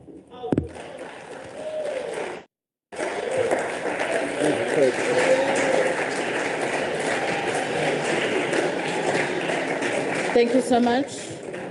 The next honourable member for 6 minutes is Honourable M.W. Twala from Honourable the Speaker, EFF. Deputy Speaker. Please allow me to finish. Thank you. I was not finished calling you. Under 6 minutes. For 6 minutes from the EFF, you may now begin. Thank you. Honourable Deputy Speaker, our Secretary General, the founding DSG of the EFF, the Provincial Secretary, CCT members, and the commanders in the gallery, and to the Revolutionary Ground Forces of Economic Freedom Fighters led by our Commander-in-Chief, Julius Salomalema, we offer our disciplined and militant greetings. Also, the progressive and astute NFP, MEC Mbali Shinga, sesimthathile ungakuthina. We stand today to deepen a necessary debate on the crisis of leadership and governance and democratic legitimacy in KwaZulu-Natal. This debate is necessary because as the EFF, we believe that the people of KwaZulu-Natal deserve leaders who are accountable and capable of delivering real change. We cannot normalize a provincial administration that exists through political manipulation rather than a democratic mandate. The 2024 elections were loud and clear. The people of KwaZulu-Natal spoke decisively and placed the MKP as the leading political party in this legislature. Regardless of political differences between these parties, the democratic outcome was clear, and any attempt to distort it must be confronted and be exposed. It is an insult to democracy for KwaZulu-Natal to be led by parties who together, IFP, DA and ANC, can form 45% of MKP combined, not counting the NFP. Not counting the NFP because the NFP is with us now. Coalitions are legitimate tools in multi-party democracies, but they should never be weaponized to overturn clear electoral outcomes. What happened in KwaZulu-Natal amounts to a political hijacking of people's will, executed through fear, desperation, and opportunism.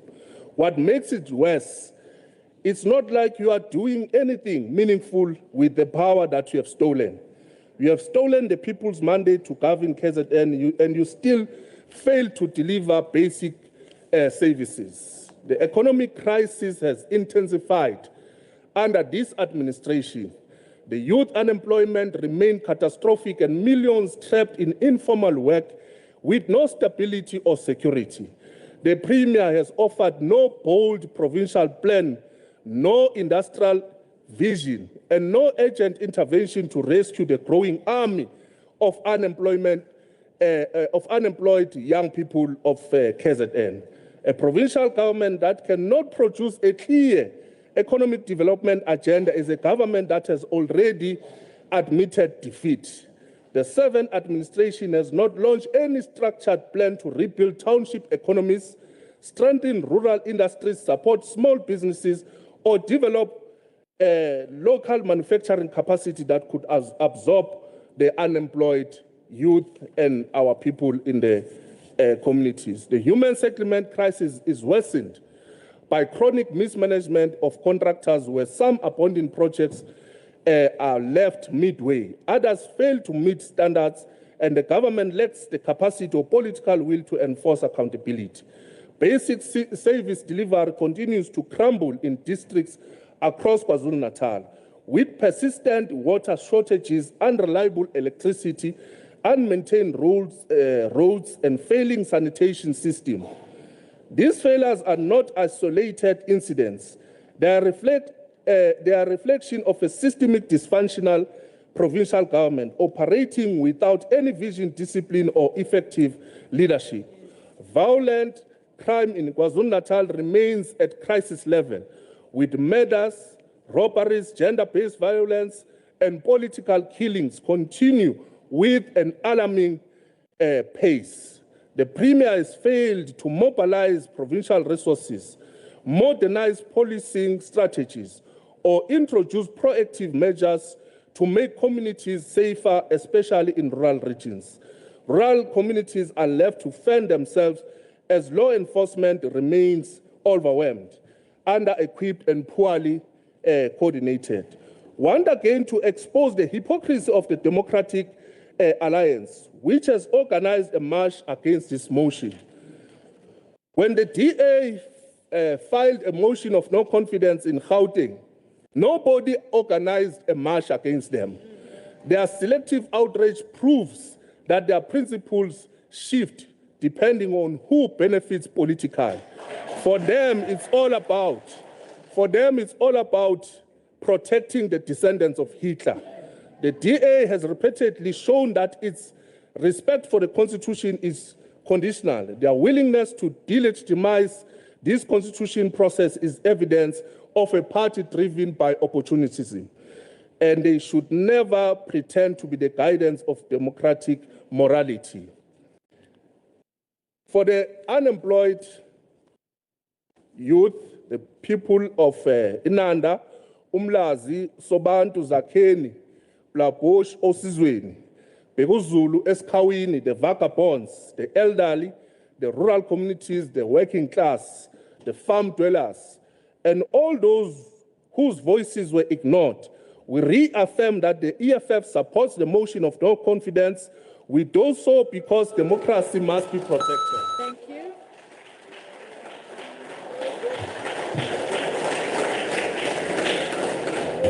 Thank you, Honorable Twala. The next honorable member for 5 minutes is Honorable SP Seme from the MKP.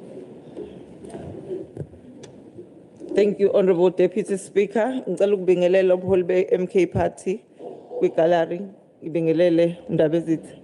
Ngibingelele honorable members in the House and the people of KwaZulu-Natal. Honorable Speaker, this House reminds, in fact, what is happening around the province is reminding me of Samora Machel when he says that if you see a white man praises me, from that day know that I've sold. Today we are witnessing that in practice, white people protesting to save Tamintuli as a premier of this province, which only means one thing, Honorable Premier, you have sold. Honorable Speaker, we had Honorable Buthelezi singing praises to Honorable Ntuli for his outstanding achievement thus far, for which I find strange though. Ukuthi aphi noma uwaphupha mayilele nje behlezelele lapha. Umholi angabazi. Umholi ongabazi nabaholi beqembu lakhe siyambona einkundleni zokuxhumana ethuswa umholi wasejozini esikambe ubani wena mase nithi asivumela ukholwa inhlangano enjalo la we cannot. Honorable Fraser, through you, Honorable Speaker, we can stand here and fool ourselves by claiming that the government of provincial unity was the will of the people. Meanwhile, we all know that people of KwaZulu-Natal voted for the MK Party.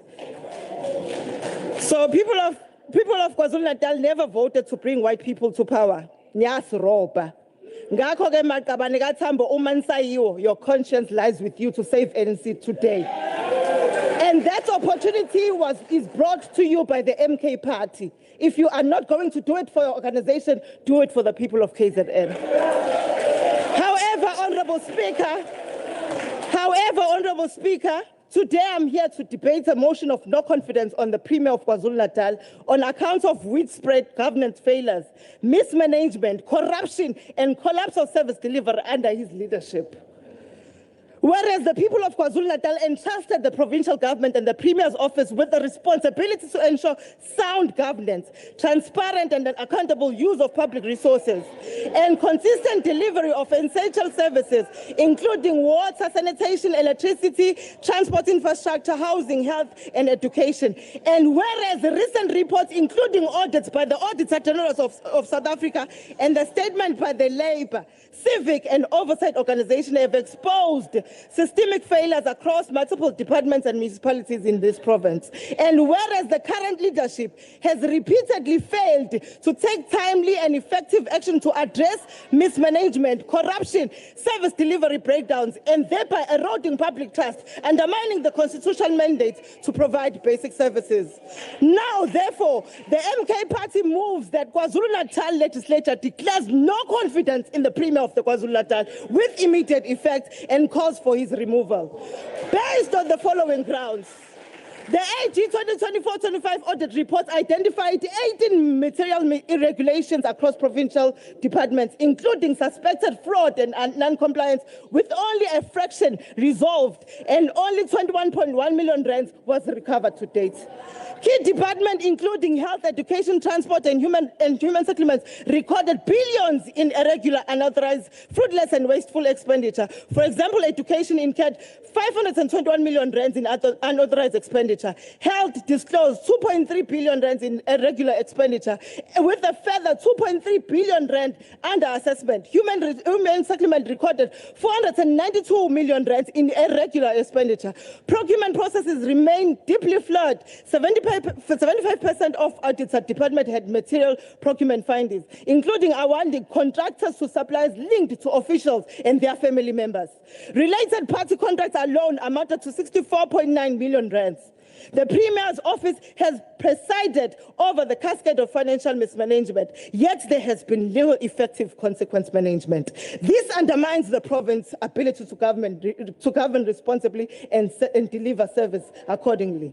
A number of failures of the Premier, specifically in his office, Honorable Twelezi, through you, Honorable Speaker, while many of the issues stem from municipalities and various departments, the Premier has had, as the head of the provincial executive, bears ultimate responsibility for oversight, coordination, and ensuring an ethical and functioning administration. Specific failures under his senator include failure to ensure consequence management despite repeated AG findings of irregularities, unauthorized expenditure, and procurement corruption. Few officials have been held fully accountable. Disciplinary action.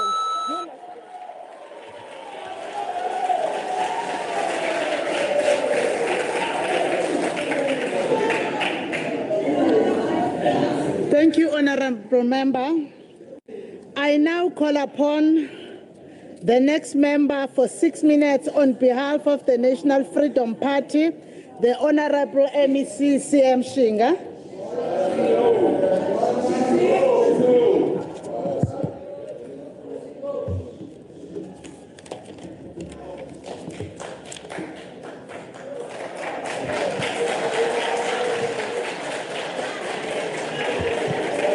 Honorable Speaker,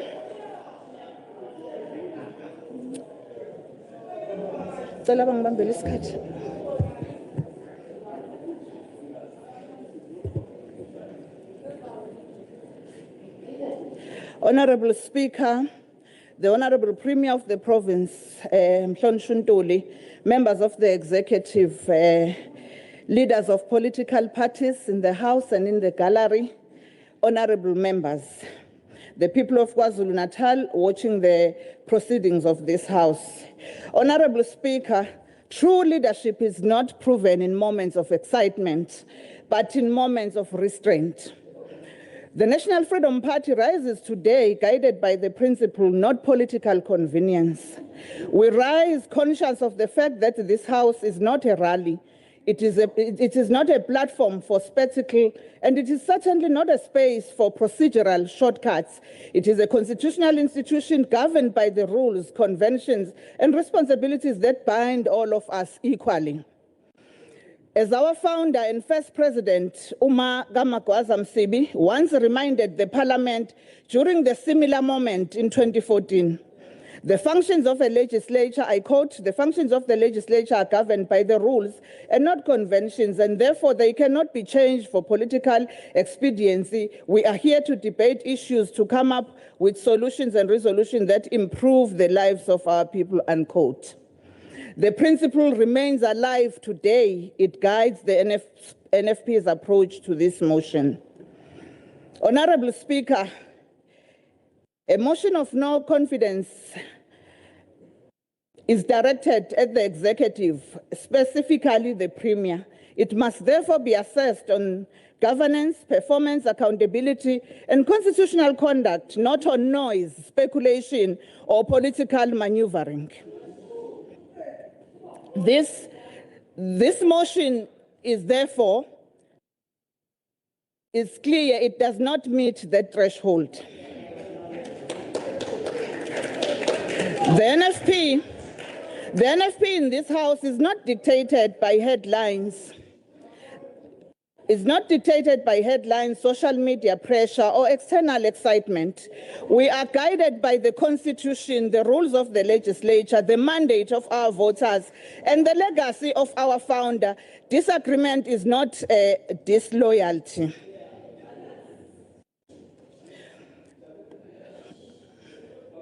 The NFP does not speak from the sidelines, we speak from the responsibility. Through the Department of Social Development, led by the NFP, this House has seen some real interventions that touch the lives of our ordinary people.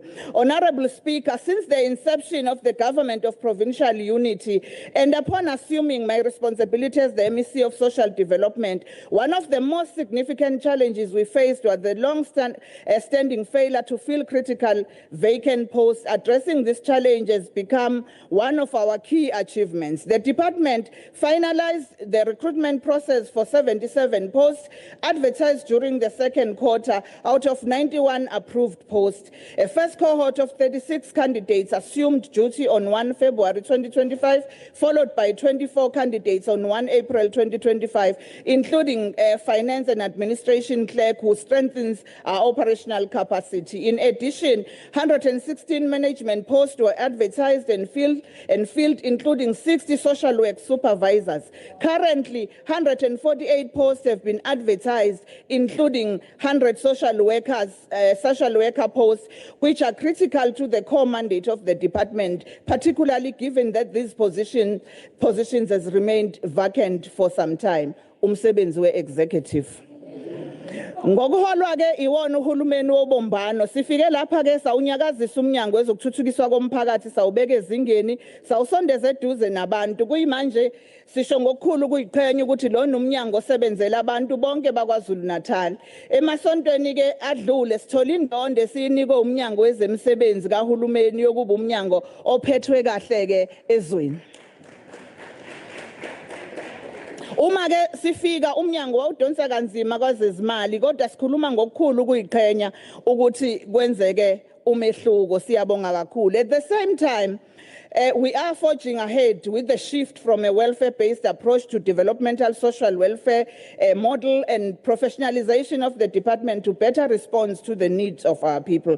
Just last week, we attended the graduation of 48 officials from the Department of Social Development who were funded by the department to complete postgraduate diploma in community development at the University of Free State. Also, as the department, we've made significant strides in the fight against gender-based violence violent and femicide in the province. In August, we unveiled a state-of-the-art victim support shelter in Zululand, Olundi, a facility that stands as both the place of safety for survivors and a symbol of unwavering commitment to protecting women and children and restoring dignity to the victims of violence. This is not accidental, it is the result of a policy direction, political clarity, and manifesto-driven governance. Siyathanda ke ukubonga kakhulu the parties in the government of provincial unity, because this is not about the NFP in government implementing its own manifesto with partners who have respected the integrity of the mandate. The same partners who now sit in the House are the ones who vote for the adjustment, appropriation of the department, who pass the budget, and who enable the Department of Social Development to function and deliver.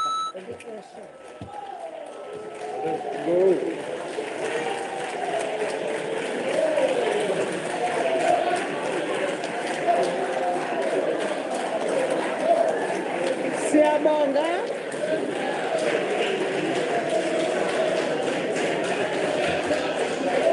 Hi, Rob. Siyabonga.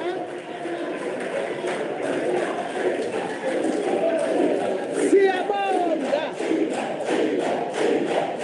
Order. The next member for 6 minutes. On behalf of the Democratic Alliance is the Honorable F.A. Rogers, MEC F.A. Rogers. Diabulela Somlo Mama. Good afternoon, good morning to the Premier and to the Leader of Government Business, to the members of the Executive and the honourable members of this House and guests in the gallery. Madam Speaker, this motion of no confidence is not a principled stand.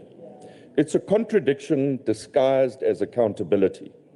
And nowhere are those contradictions clearer than in the conduct and positions of the MK party itself. The MK party expects us to believe it's acting in the interest of stability, yet everything about this motion undermines stability.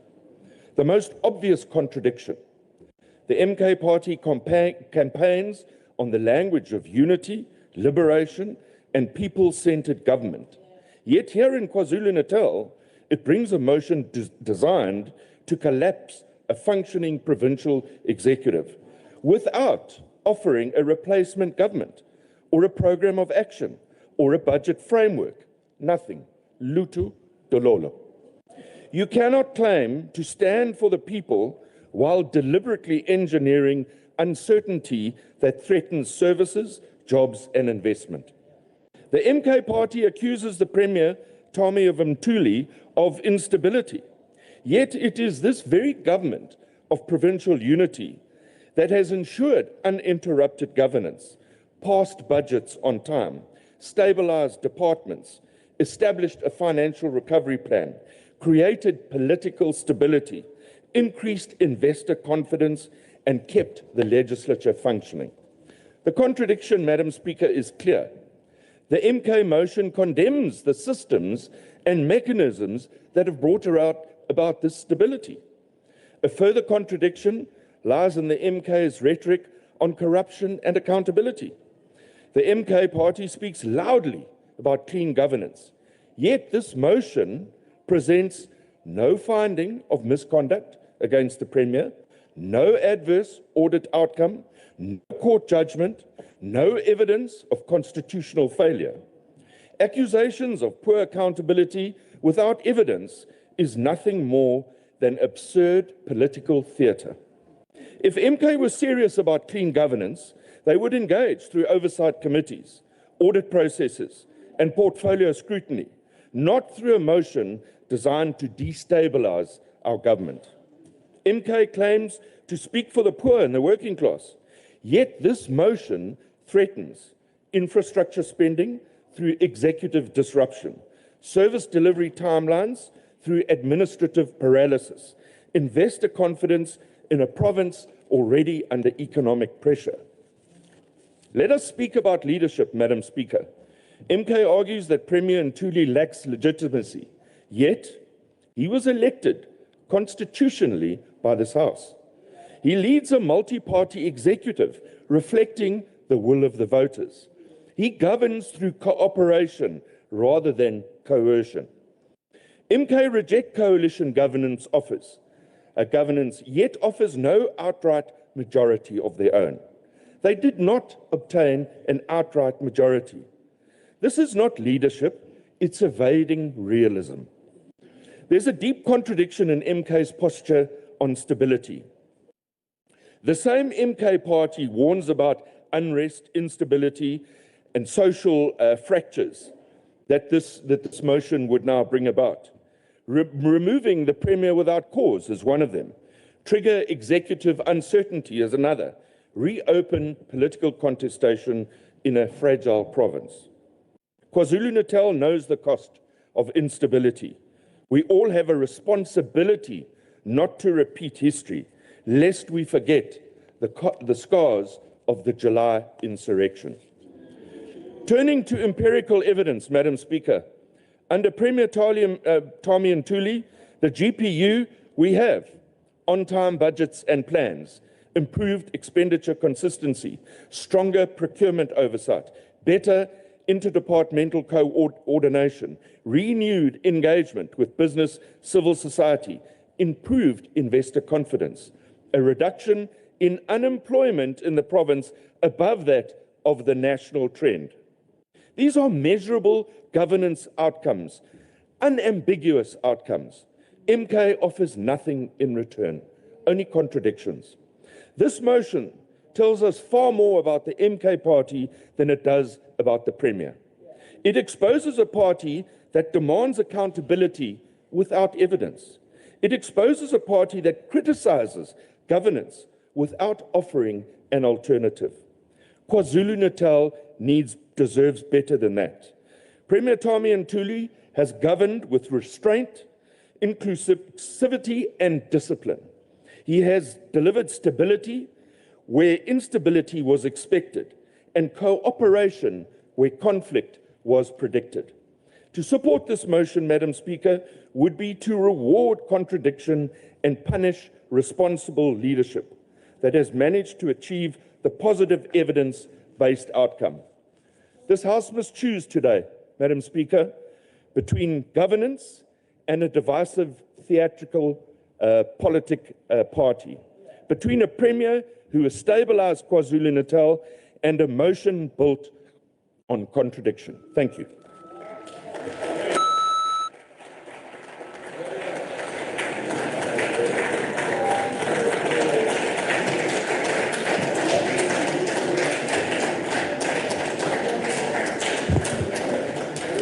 Thank you. The next member for 7 minutes on behalf of the MK is the Honorable S.S. Makubane.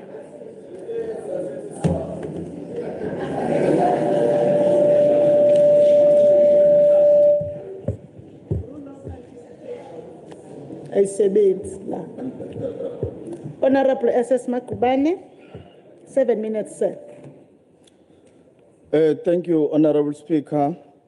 Greetings to the leadership at the gallery and also the one of the progressive forces, Nkosi Ndabezithu Qhiliza, and members of the legislature.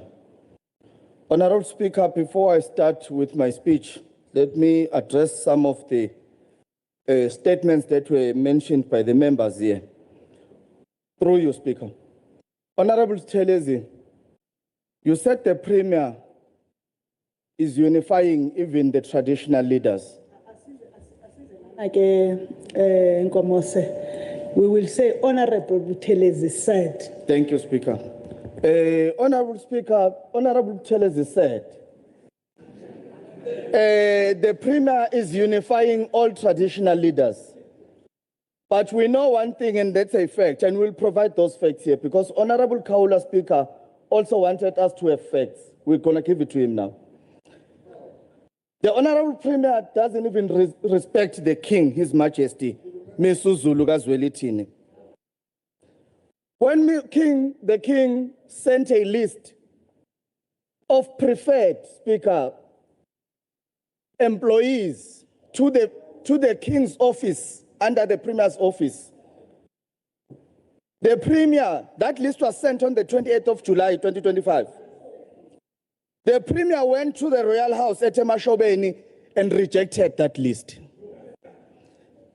Honorable Speaker, when the King came back from Dubai, the King found that those posts were filled by Honorable Ntuli's candidates, not the one preferred by the King. Because we're talking about evidence, those employees I'm talking about, it's PESAL number 611648887, 691111090, 692599038. I can't even say their names. It's up to 617-70230. All those employees, His Majesty the King Misuzulu doesn't know all of them, but they are in his office employed by Premier Ntuli. Premier Ntuli does not respect the King. We cannot have a Premier in our province that doesn't respect the Royal House, which is the Royal House of KwaZulu Palace. We can't have that Premier.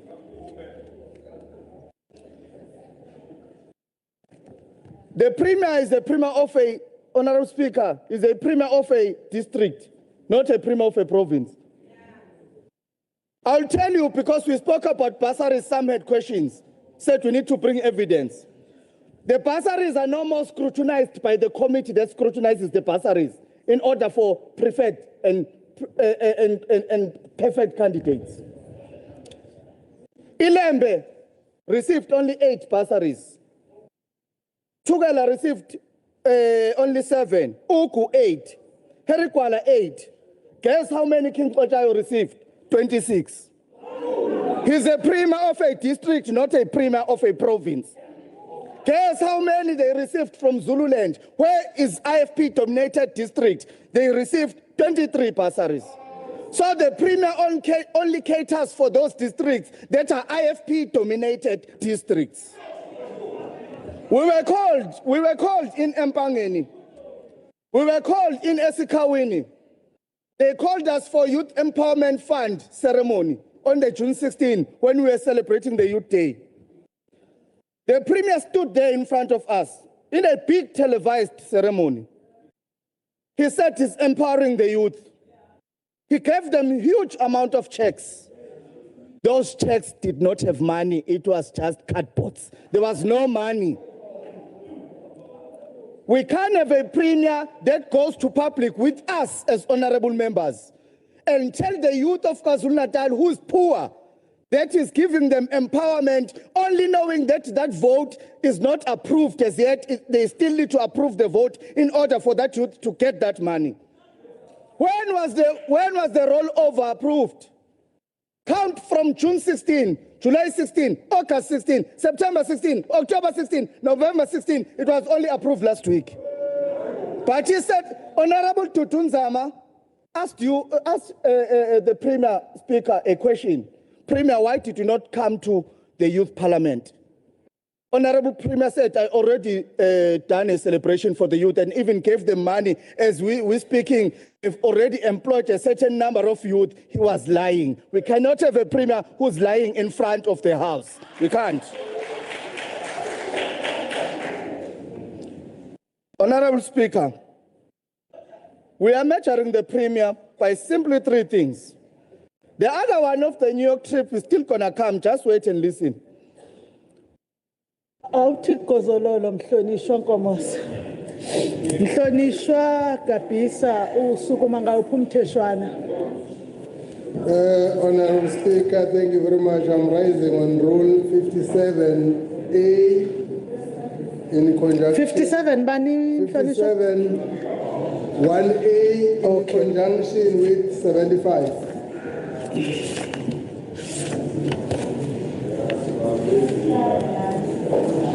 Hayi ngibani manje locwele endlini? Hawu kodwa mhlonishwa owakade ikhansela se-Ward 1. Hayi bo, hayi akubona eThekwini la. Mhlonishwa Umntanenkosi ukhawula uthini Honorable Speaker, it has been ruled previously in this House that you cannot say that a member is lying. The honorable member in the podium says the honorable premier is lying. Thank you.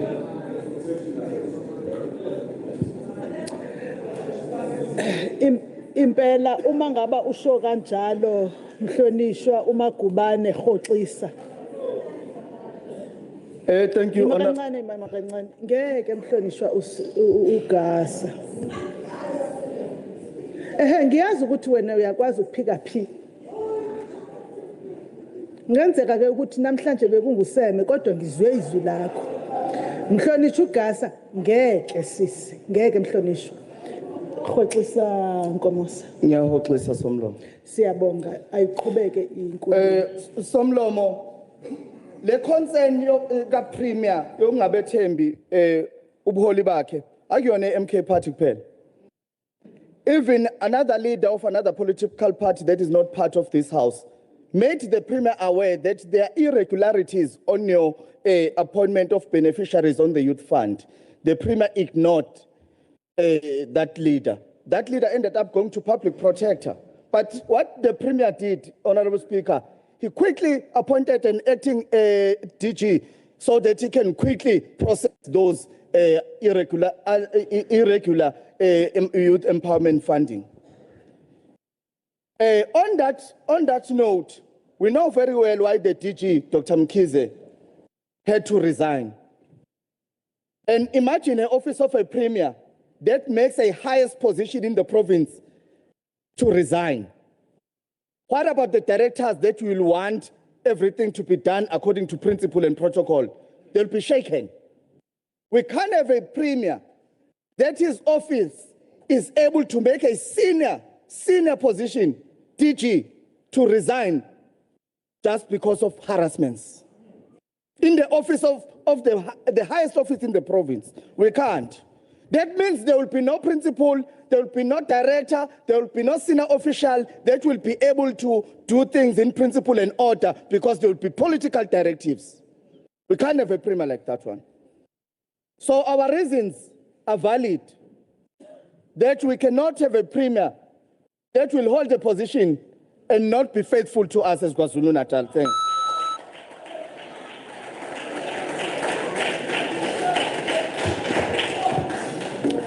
Thank you.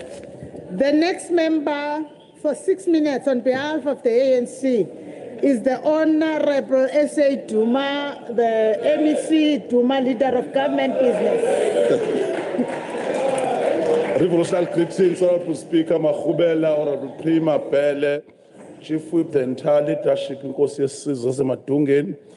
leadership of the ANC in the gallery, and the members of this august house. Indeed, it's a privilege that to debate, although we are 15 days before the end of the year, we are duty-bound not to compromise service delivery.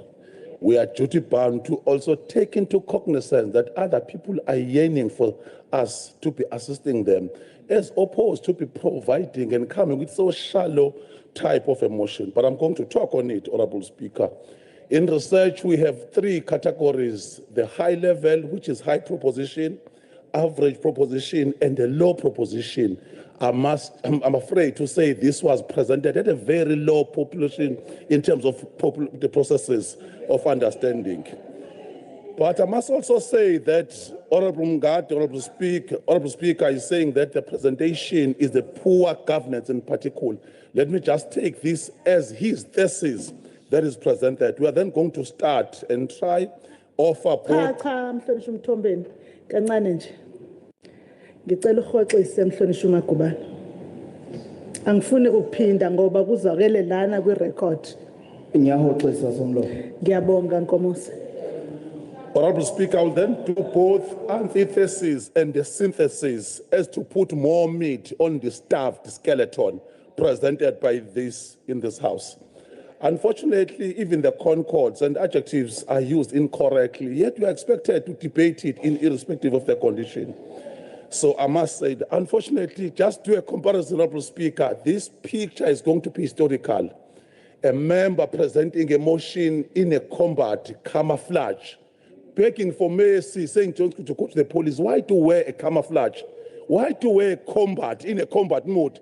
Yet you are begging for mercy. Then an honorable member who happened to be a female leader, MEC Shinga, is gallivanting on a strategy how we are going to protect the hegemony of the people of KwaZulu-Natal. I'm then going to later do the processes on us understanding the state as a site of struggle in our context and these fears. Why do we have a state? And the legitimacy of the state as well and government must be understood. There are a lot of things that are happening in the province of KwaZulu-Natal, including this province in this year, getting the gold best project that is run national. It is found in this province of KwaZulu-Natal. There are more other things. For the last 15 years, consistently, Honorable Speaker, we've been having a cash account that is stronger in terms of the treasury. This, for the last 5 years, and she's been involved in the process, Honorable Speaker, getting clean audit as a means of saying that the issue of oversight is being played. We do understand government and all those things. For you to lead a state, it requires men and women of integrity, development of policies, ideologues who can come up with a proper vision like National Democratic Revolution. Not umzamo nje ukuthi asazi kwenzakalani. You need a proper component. Let me talk, because there's been this myth that we must demystify today, that there is a certain organization that won here. I'm just going to simplify it clearly. We have a debate today because of that shallow understanding. The seats in this house are 80.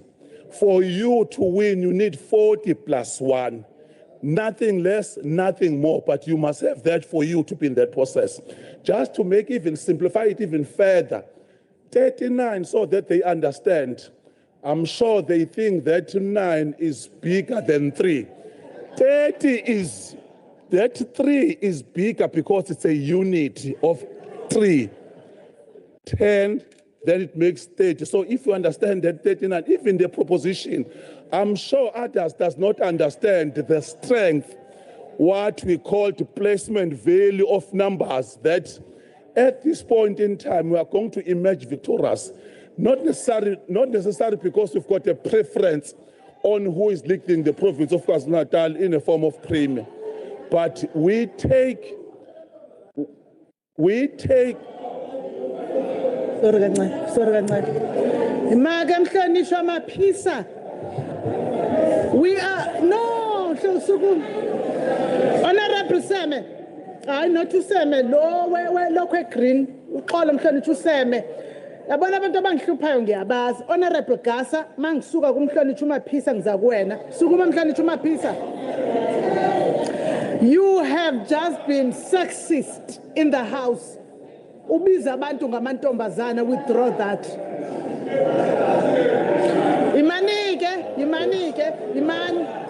Imani bahlonishwa abanye benu kulabo abakhulumayo ba homophobic. Thulani. Withdraw that Mhlonishwa Maphisa. I withdraw, Honorable. Thank you. Mhlonishwa uGasa. Mhlonishwa uGasa ezansi kwaMhlonishwa uMaxhegwana. Sukuma. Angazi Mhlonishwa uMaxhegwana sefuna ukusukuma yini noba ufuna ukukhusela ibhande lakhe. Mhlonishwa uGasa, you are being warned. Now ibhampa Kelly hairstyle akuyona into ethusa layo leyo Mhlonishwa, hairstyle. Uma ungayazi Mhlonishwa unene uma kuyona. Mhlonishwa uGasa, you are now being named. Ungabe usaphinda ke ntombi enhle. Hlala phansi. Mhlonishwa uma umndebele phuma kwi hairstyles zabantu ekhanda. Kubeleka. Thank you so much, Honorable Speaker Khubela. The MKP, for the history to be recorded correctly, was the only non-cooperative party among political parties who garners most votes, which was sufficient for them to lobby other political parties and form the government. It is therefore a victim of its own making. Thus, to go back and sort out internal conflicts, there is not a place to have a poorly coherent party to correct itself. It is not our duty It is 19 months later, so we can't just be subjected to that slumber mood. And if you are not leading with coherent, if you are not strong enough in understanding that democracy, the new dispensation, which was fought for, you can't then subject us into that. Actually, we must not let this stage disaster to go to waste, Honorable Speaker, because out of this, we can draw a lesson of history at the same time. And I'm sure I must also state this point. It is a true reflection that a member of the MKP is currently under investigation out of UIF. He benefited 18 million out of that process. As we speak,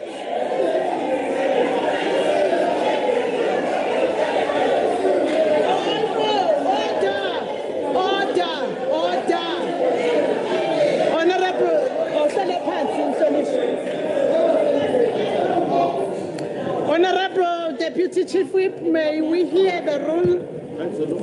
Thank you, Madam Speaker. Hi. Passing on 57. Image kukhona ke ozokhuluma emva kwa Honorable Deputy Chief Whip. Thank you, Speaker. I'm rising on 57(1)A, read in conjunction with 75(1). I think it was the chief, one of the whips from the opposition was doing a gesture like that at someone. Was doing what?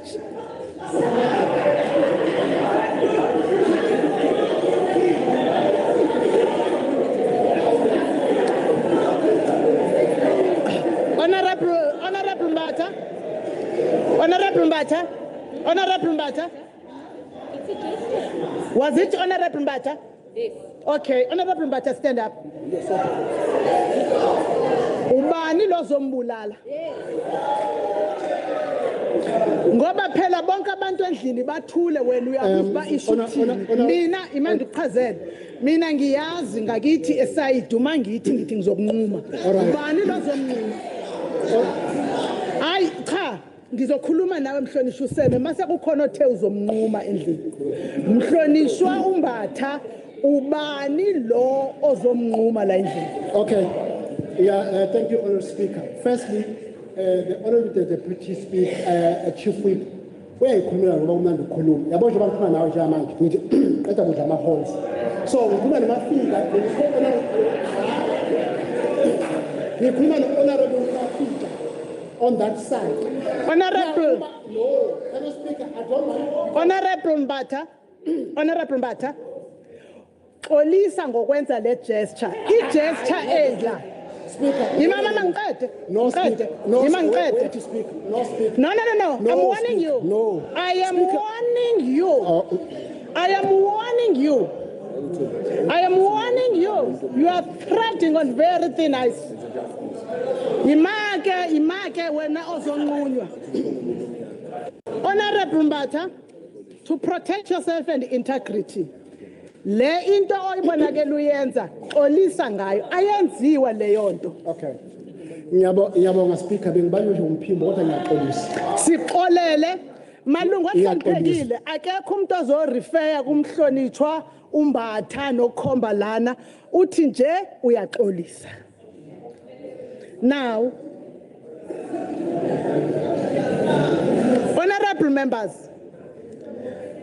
Honorable members, thank you, Honorable Deputy Chief. Who knows what? Mhlonishwa umbatha? Who knows what? Hayi bo. Hayi. How kodwa mhlonishwa wafunga ngeconstitution? Ungayenzi into engekho right mhlonishwa umagubane uthi wenza ukucover ibra yakho ube kanti uzifaka entweni engawufanele umholi. Ungayenzi lento yenzayo. Bahlonishwa izinto enizimemezayo ziyezwakala, zi-offensive in terms of the rules, zi-offensive. Phumani kuzona abahlonishwa. Qhubeleka mfoka Mthombeni mhlonishwa. Oh, kancane nje. Mhlonishwa Isikhathi bese ku-14 akakaze akhulume ngimmisile. Akakaze bese ku-14 ngimmisile. Ewe. Mhlonishwa Simelane. Thank you very much, Speaker. Speaker, I rise in terms of Rule 74.1C. Okay, ngubani ekukhulunywa ekwenziwe personal reflection kuyena? Honorable Seme stood up in the House when NEC Duma was debating, pointed at him, indicated that the councillor that was charged, because he has been charged, ate the money with Duma. Uyidle nawe leyo mali. Chanted more than 3 times saying that. Oh.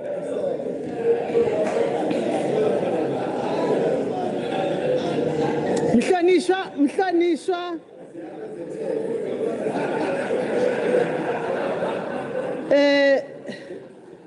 Angazi ke lokho enikushoyo nithi ukhona ezethez ke angikwazi mina.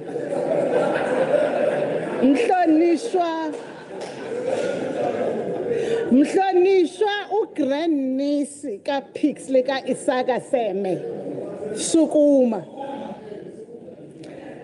Uqale ngokuthi wayese uANC wase uyaphendula uthi wayidla nawe. Bengithi ke ngesaba ukuba ngathi ngiloko ngikumemezile Mhlonishwa Seme. Withdraw lokho bokusho komhlonishwa uDuma.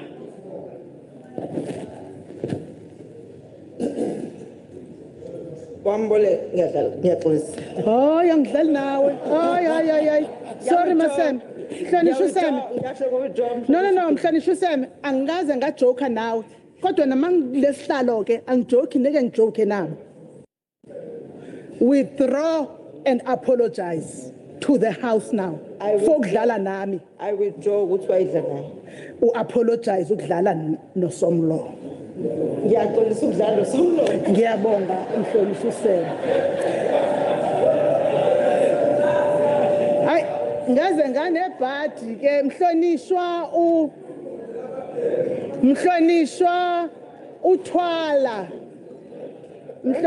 uthwala usukuma ngawuphi umtheshwana Mhlonishwa wami. No, thank you, Honorable Speaker. I just want to assist you on something. No. Usukunywa ngomthetho phela la endlini. Usukunywa ngomthetho. By the way. Bahlanishwa ngidedeleni bakithi. Nonke manje senifuna Can I please draw your attention to Rule 14.2? 14.2 is not a rule of the debate. Then it's No. Sit down. I have, in terms of assistance that is provided by both the Constitution and the Rule 15, there is Deputy Speaker who provides that. Take your seat. But it's Sit down. the rules that are Sit down.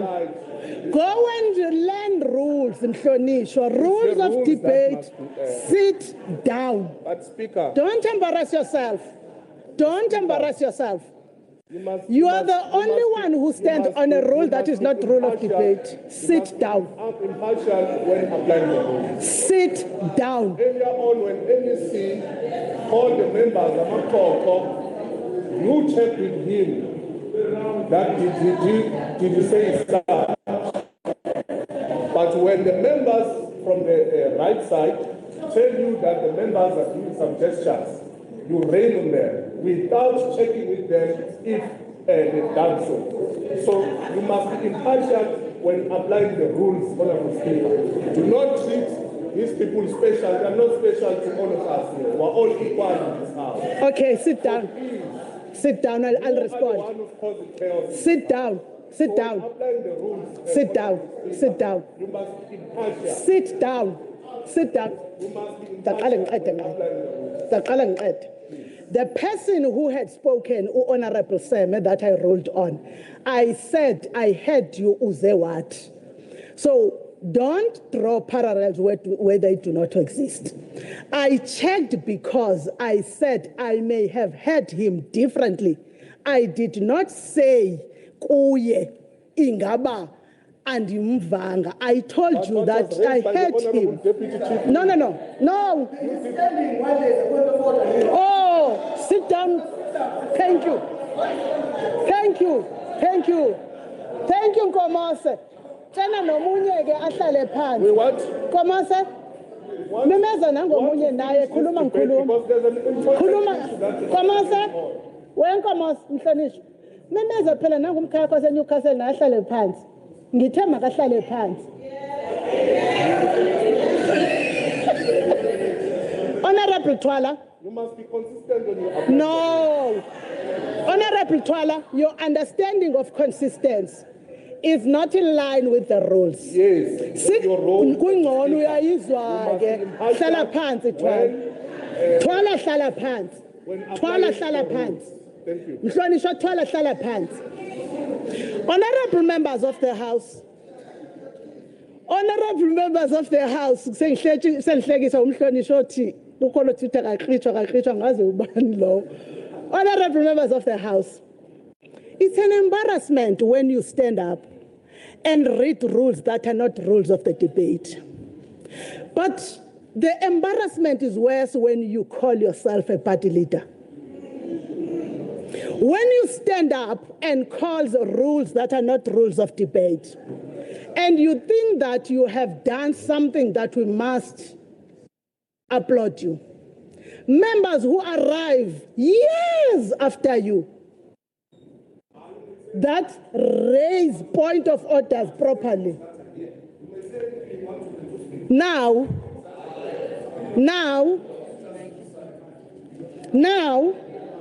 honorable members,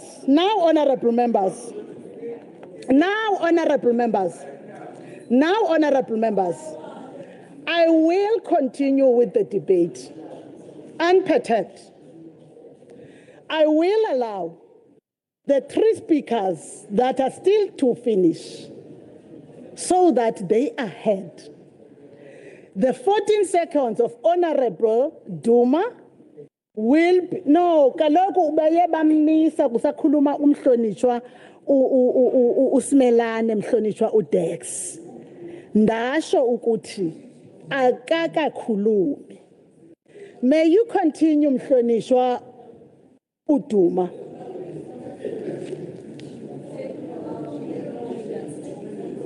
Honorable Shinga, hlala phansi angifuni ukuthi kuume hayi vele uthophe nje lapha yana asuku sergeant at arms aye at the back ngicela uhlahlele mhlonishwa uDex hlala la kuhleli khona umhlonishwa uDex sergeant at arms. Now please do sit there so that members who are next online sit there, and a member in case there is a point of order, because what was raised by Honorable Makubane is proper. And I thought you and your colleagues, service officers, would have picked it up first. Thank you, Honorable Makubane. Mhlonishwa uShinga singakusiza.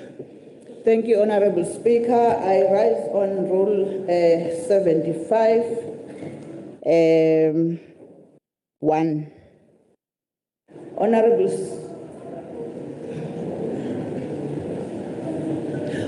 Speaker, I don't expect you to make any ruling, but for noting, whilst this was going on, Honorable Seme and Matlekwane pointed at me and said, Speaker, uzopuma, it's a matter of time. So angiqondi speaker ukuthi bazongikhipha kanjani ngoba angilona ilunga le-MK party, but they said it's a matter of time before I am thrown out of that door. Thank you, Speaker. Okay.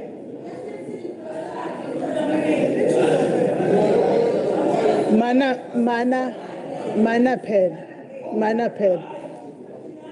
Sorry, Honorable kodwa manje wena ufuna ngikole kanjani ukuthi awonile mawukanje. Yabona uyambona uHonorable Maxhegwane eduze kwakho kanjani wena uyazibona kanjani mhlonishwa uMasema. Mhlonishwa uShinga uthe usukuma ngophi umthetho.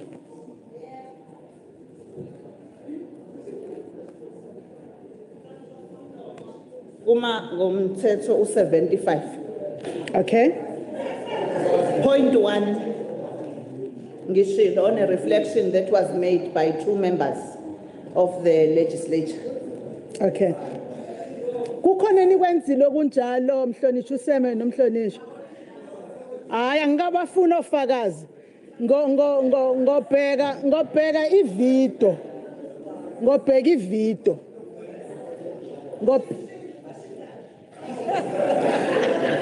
Mhlonishwa uMaxegwana, mhlonishwa uShinga, leyo point yakho of point of order ngo rule 75, I will look at a video. Mhlonishwa uMbatho. Batheni. Honourable Speaker, I'm rising on Rule 57, 1A, on a point of order, on the issue of impartiality, Speaker. I will request going forward that you treat this side the same way you are treating that side. I will tell you why, Speaker, I'm saying that.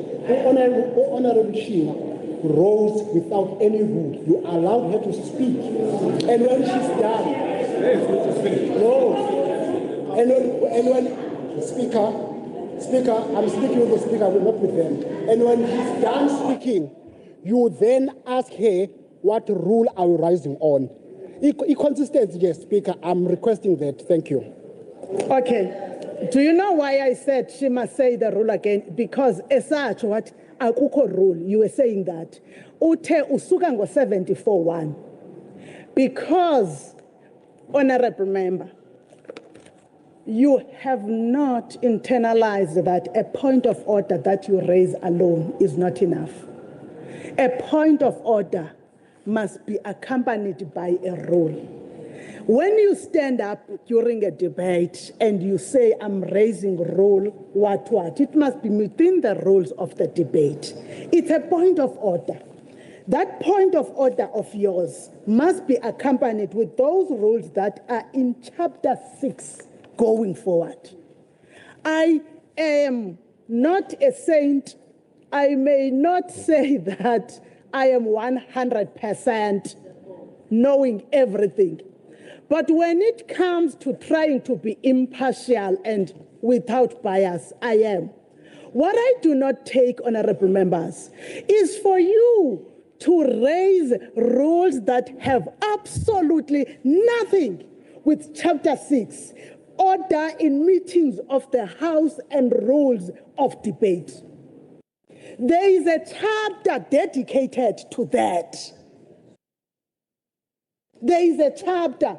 We paid money, took you for 2 full days, accommodated you in eThekwini for that. So I want to be insulted. I take insults.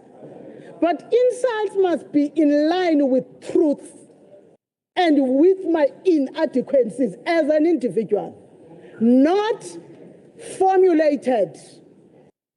Thank you.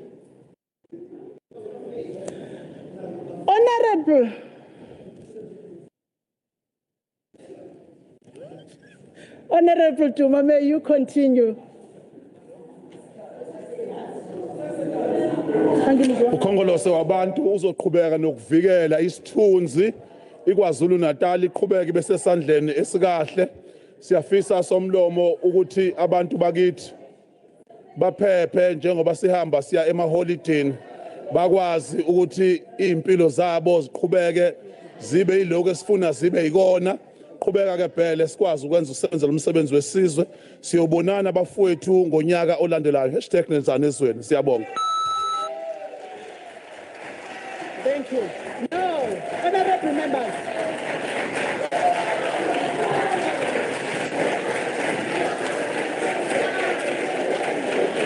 Honourable members, thank you.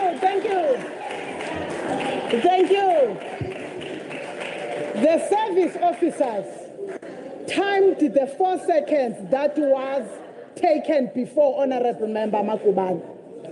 And when it rang, then the 8 started to go down. Because remember that there were those seconds of Honourable Smelane that was counted, which at the time you had agreed, you had seen them yourself. Now, honorable members, we're now calling upon we now call upon the next speaker for 8 minutes on behalf of the MK, the Honorable M.A. Dex.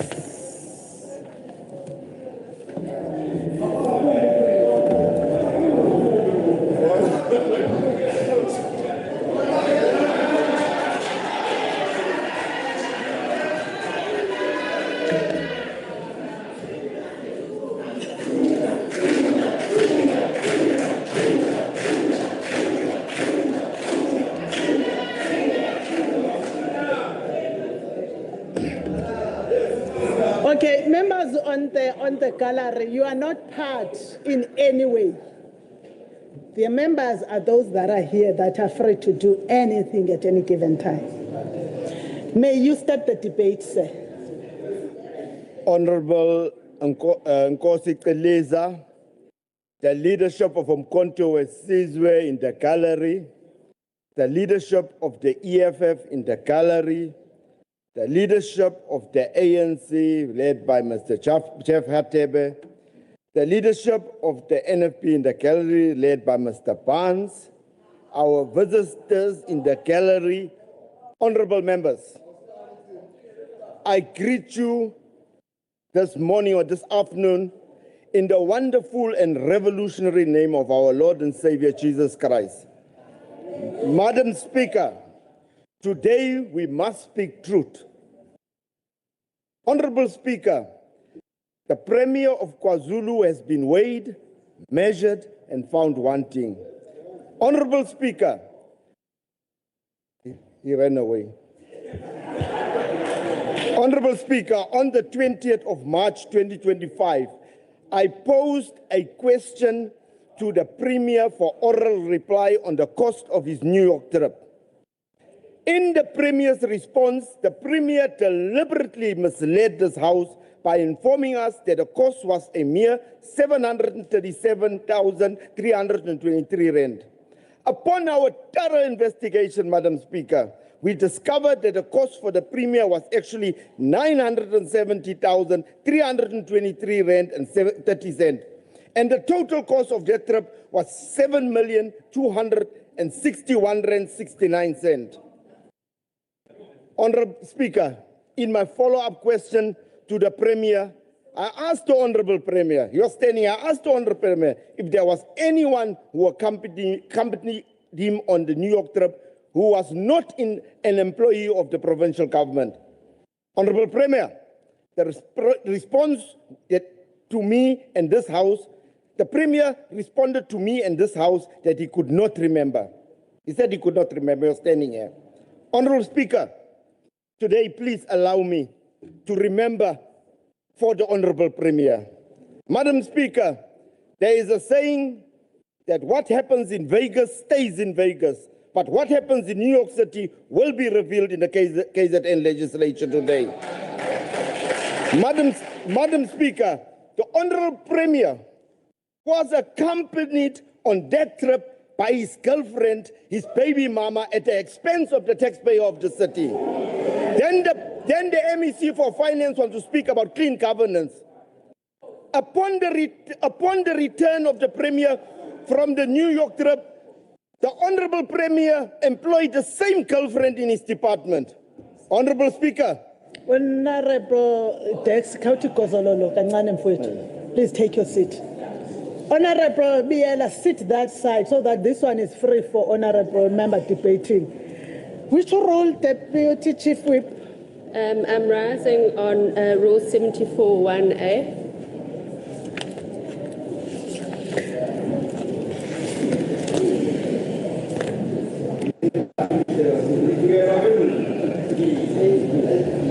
Okay, what improper motives? Yes, the member stated that the Premier took his girlfriend to New York. He's accusing him.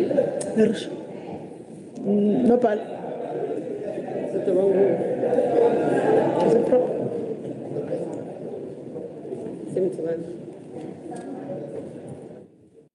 should be thinking.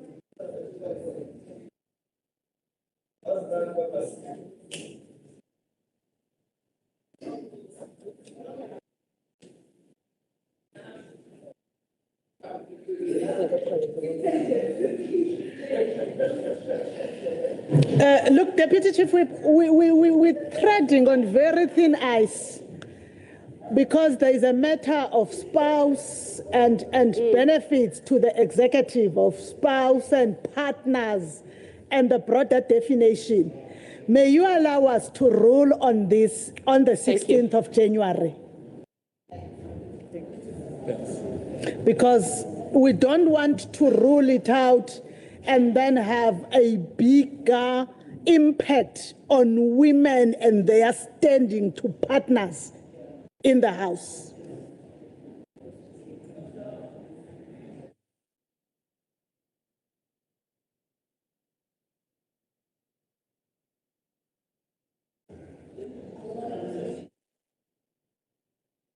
That day, the Premier could not remember. But today, Madam Speaker, I want to inform you, Madam Speaker, in this House, there was another non-staff member who was on that trip to New York. This other tourist to New York City was the friend of the Premier's girlfriend. Honorable Speaker, it was a New York vacation at the expense of the taxpayer. It was a multi-million rand holiday for the Premier, whilst the very same MEC that was here cuts the budgets for education and health. It is a shame and a disgrace, Madam Speaker. Umkhonto we Sizwe laid a formal complaint against the Honourable Premier in terms of Rule 272, 3G and L. The IFP and the DA preached constitutionality, but when they faced the litmus test of accountability, they were found wanting. The DA Deputy Speaker put stumbling blocks in the way of Umkhonto we Sizwe getting the Premier to appear before the Ethics Committee to account for his New York love trip. Honourable Speaker, there is a generally corrupt and demonic relationship between the DA and the IFA.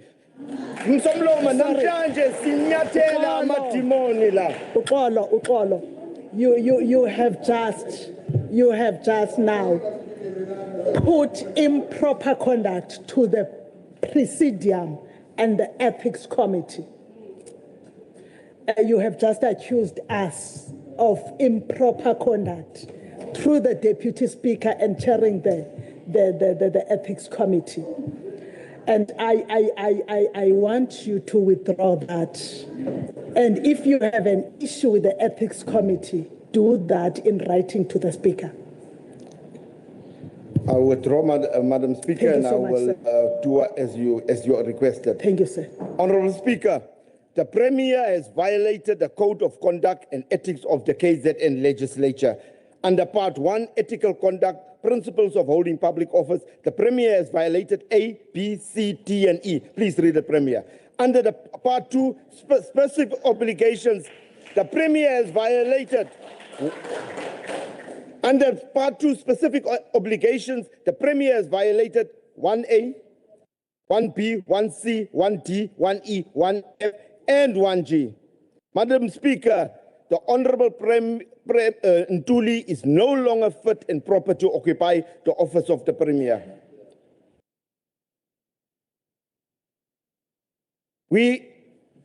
Today, Madam Speaker, we are appealing to the ANC members of this House.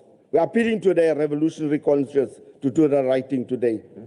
If this vote does not pass, Madam Speaker, we give notice that we are going to collapse this government because it is not of the will of the people. Madam Speaker, the member of the IFP who defies the party line will soon be gone. And I want to say to you, Madam Speaker, the members were right, it's a matter of time.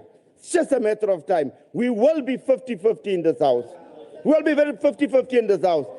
If it's not today, it's going to be next week. If it's not next week, it's going to be early January. Then this member will be gone, will be 50-50 in this House. We are very patient. We are very patient as Umkhonto we Sizwe. We are very, very patient. Next year, no budget will be passed in this House. We are going to go back to the electorate. if we cannot pass this budget on 3 occasions, we will have to go for new elections in the province. We are going to go back to the electorate, and we are going to defeat you all.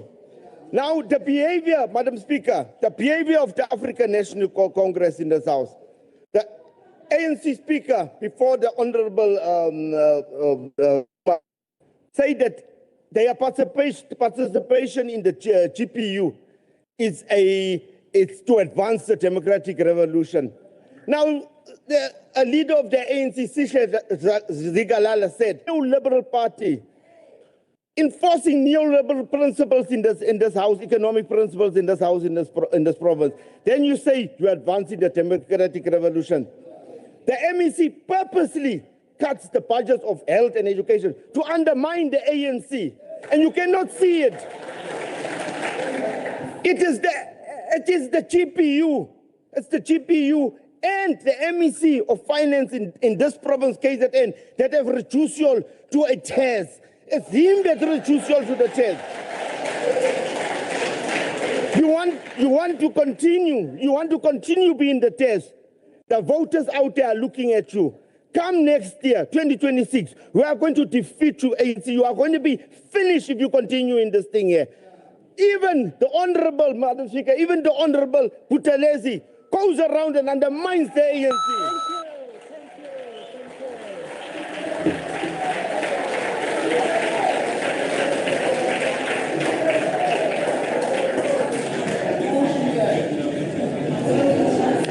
Thank you, Honorable Dex. Now, the next member to take the podium for 9 minutes and on behalf of the IFP is the Honorable Dr. A.C. Biela.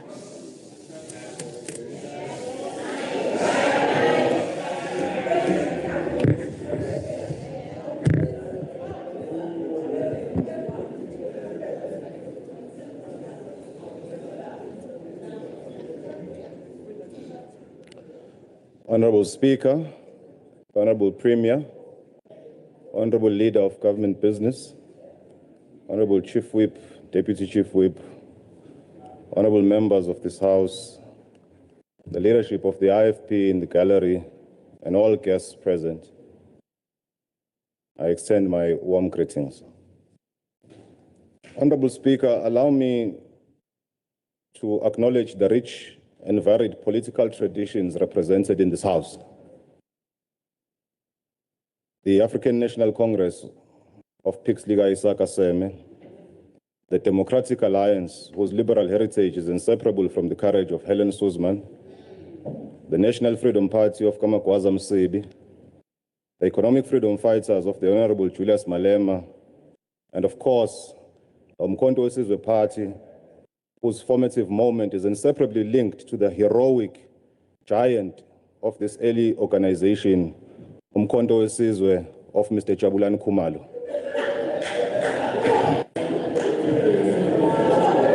Before I turn,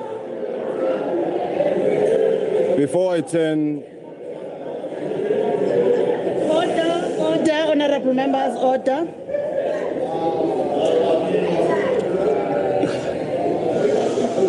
Before I turn to the serious matter that has brought us together, allow me to begin on a human and joyful note. We do not only meet here as politicians, but we also meet as men and women who belong to families and communities who know what it means to celebrate with others when life gives them a new chapter. That being said, I would want to extend my warm pleasure. Honorable Seme, what role are you on, my leader? Honorable Speaker, since you allowed Honorable Shinga to say a few words, I want to address the Speaker on the podium. And he's Umkhonto Wesizwe of the President. Iman, mhlonishwa ukhawula yini ngikuthembe kangaka? Angimzwanga nokuthi ubethini, angikwazi nokumcorrecta. Ngikugcine usithi since I allowed you, Honorable Shinga, angikhange ngisakuzwa mhlonishwa wami omuhle. I rise on Rule 57(1)A. Okay. And since you allowed Honorable Shinga to express her views, I'm expressing my views and correcting the speaker on the podium. The Mkhonto Wesizwe belongs to Jacob Zuma. No, Kangas. No.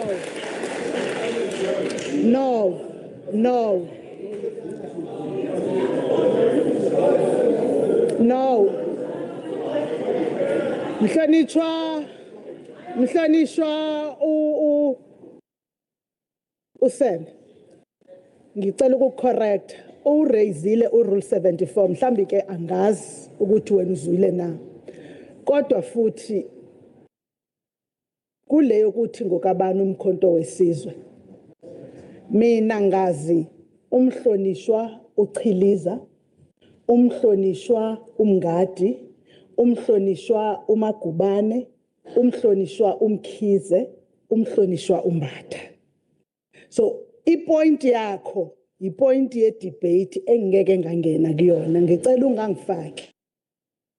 Zaziyo zale party yilezi eziwu5 la endlini. Usungahlala phansi ke mhlonishwa. Yabonga speaker kodwa uvile.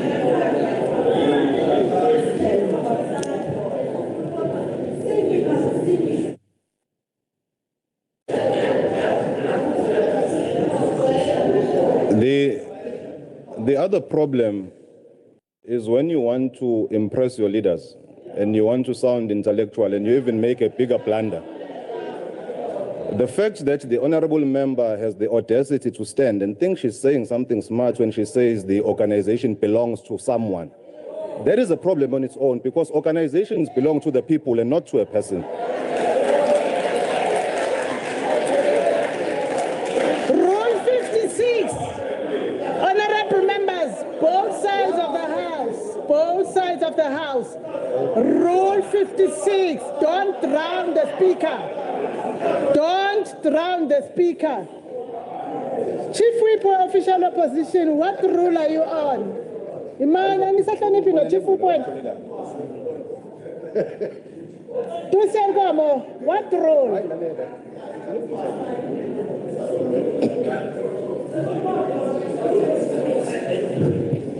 Thank you very much, Honorable Speaker. I'm rise on Rule 57(1)A for Rule 60. A member may not be irrelevant or repetitive in the debate. Thank you. Imake. Uyazi uyangihlupha. Awukaze wangihlupha, uyaqala nqa ukungihlupha. Uraise irule oyazi ukuthi epresidium. Ufuna manje ngisho bese ngiyamenyezwa. Sibangeni nawe. This rule is not yours. Allow the member to debate, sir. Mhlonishwa ubiyela qhubeleka besingekabona isibhidi. Let me continue, Honorable Speaker. With pleasure, we are enjoying this moment. Honorable Speaker, I was still indicating on a very lighter note that we wanted to extend our congratulations to our colleague, the Honorable Fikile Masego, on her marriage. Oh, please.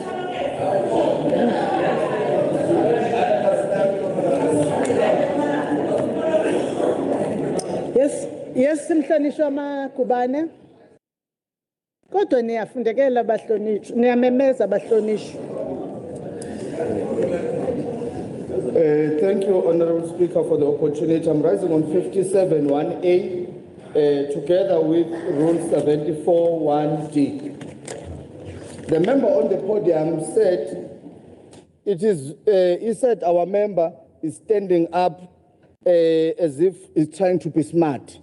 That's a reflection upon a member's integrity and dignity. When you are a doctor, it doesn't mean that you undermine other members here in the House. Yes. Because you are a doctor, because your father was a leader, was leading in the IFP, and now because your father was a member of the IFP in a good position, then you were privileged to go to school. Now you're taking other members for granted, you're undermining them just because you're a doctor. You can't be a politician who undermines other people in this country. You can't be a politician who undermines other members. Nonsense.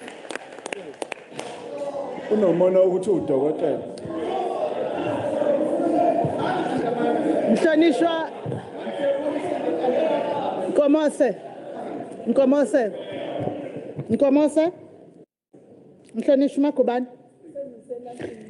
bengisahamba nawe ngizombuza ukuthi lokhu okushoyo umekushilo akuhoxise sehlukana la usuthi une PhD ngoba uyise ngicela ukususe lokho no ngizolungisa lokhu okushiwo uyena Nkomose Mhlonishwa Makubane bengithi lokho okushoyo ukuthi kungani imanini bahlonishwa thina sonke singena iPhD asithuleni siphumeni kuyona uma fike enze njalo bengenayo qualification lezingane At least tell us now. Speaker, tell us now. I've got NPF level 6. I do it. I don't mind. But he can't undermine members. Can't. Imam Mhlonishwa uMagubane. Mhlonishwa uMagubane. Yeah, two more. It's mine, my qualification. Don't mind. It's mine. Mhlonishwa uMagubane. Ngicela usuku. Ngithi mina susa lokho okulandela ukuthi uthi nje uyakuhoxisa ngikhulume nomhlonishwa ubiyela. Honorable Speaker, I withdraw. Thank you. Mhlonishwa ubiyela. Uma uthi umhlonishwa uma ephakamisa umbono wakhe usakufesa kuhoxise lokho. Ngoba phela umusho kanjalo uthi umuntu ukhuluma ngoba ebona leadership. Ushinto wrong kabi. Hayi sihleka akukho kuhle lokho kushilo. No, Honorable Speaker, without any reservations, I really withdraw. Thank you. I really withdraw. Thank you so much. Thank you. As I proceed, Honorable Speaker, the theatrics in the House are not surprising because, you know, when your career politically is at stake, you will do anything and everything to impress your leader, especially in their presence. So we are expecting this chaos. It's nothing that we are not used to. I was still congratulating the honorable member on a marriage, but I also wanted, Honorable Speaker, to extend the same congratulatory remarks to one of the cultural giants in our province, Mr. Khuzani Mpungose, on his marriage. His music career, his music carries the stories, humor and pain of ordinary people in KwaZulu-Natal, and today many of those people are celebrating with him the Blue Nations. We wish him well and all the best. This debate is about whether, on balance, the removal of the Premier would advance or undermine this legislature's constitutional obligation to ensure stable, effective governance for the people of KwaZulu-Natal. In that regard, Honorable Speaker, I want to propose that the motion be assessed on 3 criteria. 1, on principle, 2, on performance, and 3, on the alternative. On principle, motions of no confidence derive their legitimacy from evidence of systemic failure, not from dissatisfaction with political outcomes. Destabilization without credible governing alternative is not a democratic virtue.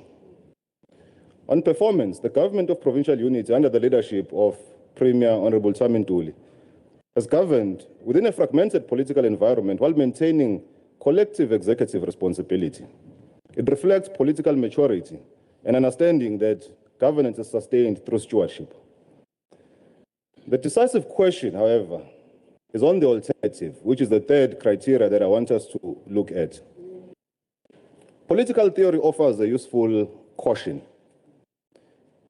I want to borrow not from our own IFP's political schools of thought, but from the left for contextual relevance.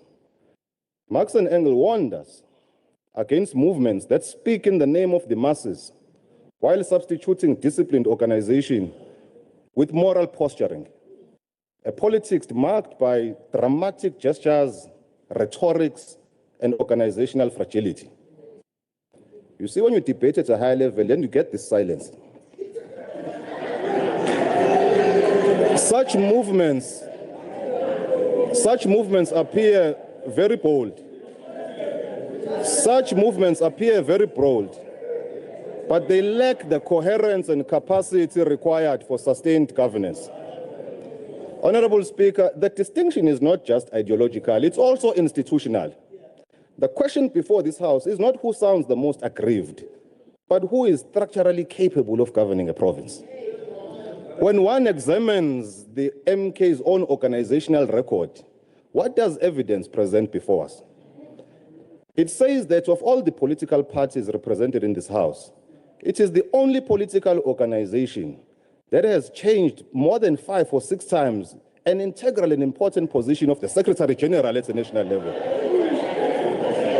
This pattern, Honorable Speaker, evidence since the party's formation, stands in sharp contrast to the relative stability of other political formations represented here. This instability, Honorable Speaker, is also manifested at this provincial level, where caucus leadership changes, suspensions, and open defiance of the party occur within short intervals. At some point, Honorable Speaker, this ceases to be evidence of internal democracy, and it begins to reflect an inability to consolidate authority. Against this, the government of provincial unity has demonstrated relative stability, authority, and governing ethic rooted in restraint. Premier Ntuli's leadership has reflected respect for institutions, tolerance for oversight, and a clear understanding that governance is sustained through endurance rather than constant agitation. And it is here, Honorable Speaker, that history offers a quiet but unforgiving lesson. History is unkind to movements that confuse noise with strength. More revolutions have collapsed from disorder within rather than from resistance externally. Ill-discipline, not opposition, is what hollows out bold promises. Organization, not outrage, is what sustains power. Those still struggling to govern themselves, still changing leaders faster than ideas mature, should approach motions of no confidence with a bit of restraint and with humility before the institutions of the state. Honorable Speaker, a motion of no confidence is ultimately a claim to readiness. It says we are prepared to govern now. That claim must be judged against organizational evidence, leadership stability, and demonstrated capacity. Measured against those criteria, the alternative before this House does not inspire any confidence. Honorable Speaker, I must admit, shame, that the MK party does demonstrate a lot of energy and conviction, especially when there's a need to shout, to make noise, to wear military regalia, to dish out insults, to drown speakers. But unfortunately, it has not demonstrated the institutional discipline and capacity required to govern a province. Evidence to this is what we witness today in the presence of their leader. Very, very weak debates. Their speakers have missed an opportunity to convince South Africa that they can lead and they have capacity. In fact, all we have heard is a bunch of gossip, a bunch of personal attacks, no rigor, no ability, no content, no capacity, simply a tabloid. Because of their inability to intellectually engage meritoriously on issues, they have chosen to become rather very personal. Thank you very much, Honorable Speaker.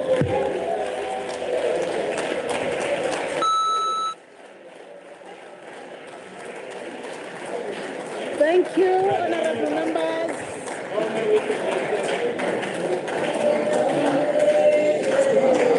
Thank you. Thank you.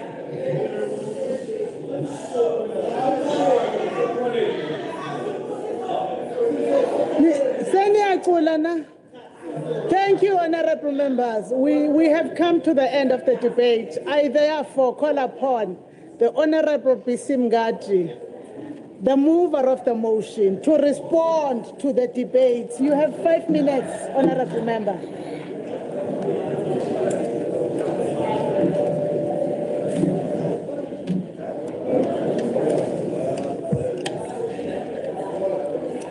Honorable Speaker, let me first greet His Excellency, our President of Umkhonto weSizwe Party, Commander-in-General, Ngamalala Siyabonga. Honorable members of this legislature, as we conclude this historic debate, let us pause and reflect on what truly brought us here today. It was not the ambitions of politicians, not the strategy of parties. It was the voice of the people of KwaZulu-Natal who voted for Umkhonto weSizwe Party. The people of KwaZulu-Natal has become unbearable and patience has reached into a natural limit. We have listened to arguments from all sides. Others offered that the surface mode, they were defending their blue lights. Others, they have offered the excuses. But the overwhelming truth remains the current leadership under Premier T.A. Ntuli has failed the people of KwaZulu-Natal. Honorable Speaker, let me go to the debate on Honorable Buthelezi. Ngangalele, no one voted for the GPU in KwaZulu-Natal. Umkhonto weSizwe Party is the only party that must lead the negotiations in this province, not any other way around.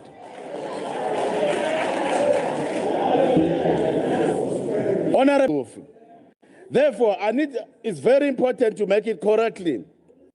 To support this vote of no confidence, all of us, because the DA is the only party that is the oppressors of the people in South Africa, in particularly the blacks. Honorable Speaker, I think kubalekile somlomo ukuthi ngisho le yokuthi ke ezumkhonto weSizwe we are demanding the secret ballot. We are demanding the secret ballot. Kubalekile uthi ngifunde sithole umyalezo onamatres namhlanje. I'll read the number. The number is 073 439 6162. It reads as follows. Ngiyocela ungixolele Honorable Speaker because kunamagama anganambithisiseki lapha anenhlamba kodwa ngizoyifunda njengoba injalo. Siyezwa sinsizwa ukuthi inina abalomhlanzo wemotion yokukhipha thina komele nigqoke insimbi ukuphi lapho nihamba kuko konke lapho nihamba khona. Asikwazi ukuthi nina Mhlanzo Yonyoko Umgadi uDex Honorable Magubane Umkhize zilambe izingane zethu. Izingane zethu kodwa nize nazi ukuthi nizimbele nina amathuna. Honorable Speaker, sivule icase case number 40. Ukuthi ke kubalekile njengomkhonto weSizwe Party ukuthi ke siye kwi secret ballot to safeguard integrity yama members ukuze ama members in this house abe protected against these threats esiwarecivayo from abantu abathumelezayo lo myalezo. Honorable Duma, you are raising the MK member that is associated with the UIF. That is incorrect. He was a member of the African National Congress in 2020, not the member of Umkhonto weSizwe. We've got nothing to do with those UIF scandals. Thank you. Nerusha.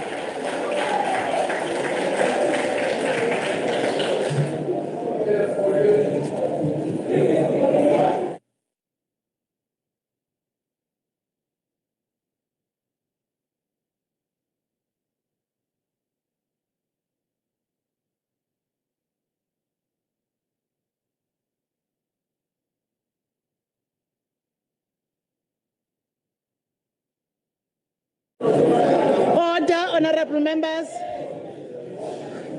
Order, honorable members. I want to thank you, honorable members, for being yourselves during the debate. As you were yourselves, we have come to the end of the debate on this item. Importantly, we thank you because of your understanding of the maturity of democracy. 31 years later, this House has almost seen now all what is expected to be exercised in terms of the democracy. And as a result, the House now needs to vote on the motion of no confidence on the Premier, the Honorable Mr. Ntuli. Ndicela uqale ndigqibe mhlonishwa ukufunda lokho endikufundayo. Ngoba kungenzeka ukuthi whatever you are going to speak on ndiza kufunda ndivela ukuthi ungandi preempt. Oh, okay. I want to remind the members of the provisions of the Constitution relating to the voting on this item. And as the motion has been introduced in terms of Section 1412 of the Constitution, I must remind members of the provision which states as follows. Open and close quote. If a provincial legislature by a vote supported by a majority of its members passes a motion of no confidence in the Premier and the other members of the Executive Council must resign. So, honorable members,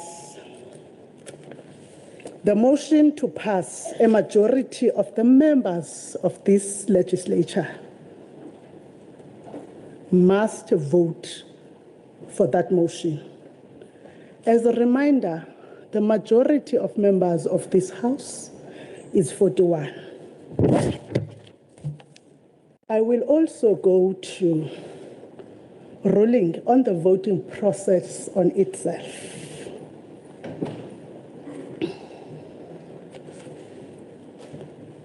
I want now to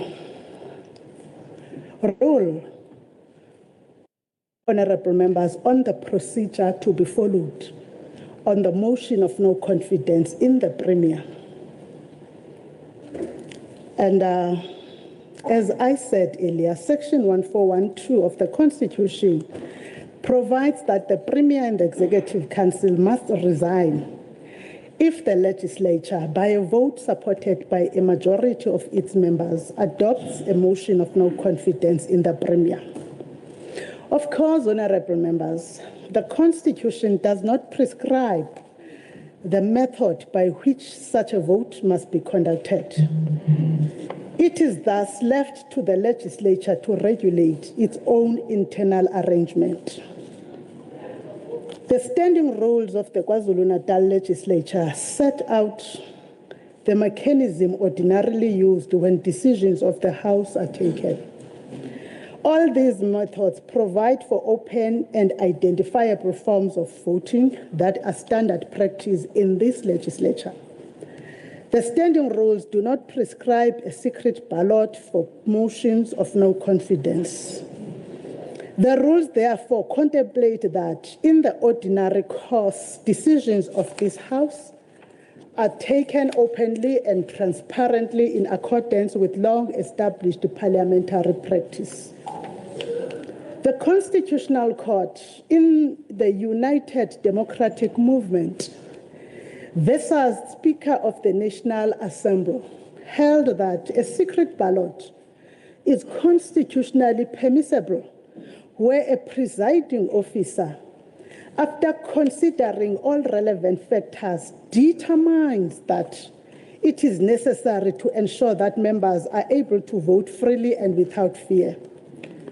That judgment also confirms that the presiding officer must consider the circumstances of each case and exercise discretion only when a special voting procedure is sought or justified. Honorable members, I have applied my mind to the specific circumstances of this matter. The constitutional principles, the standing rules, and the jurisprudence of the Constitutional Court.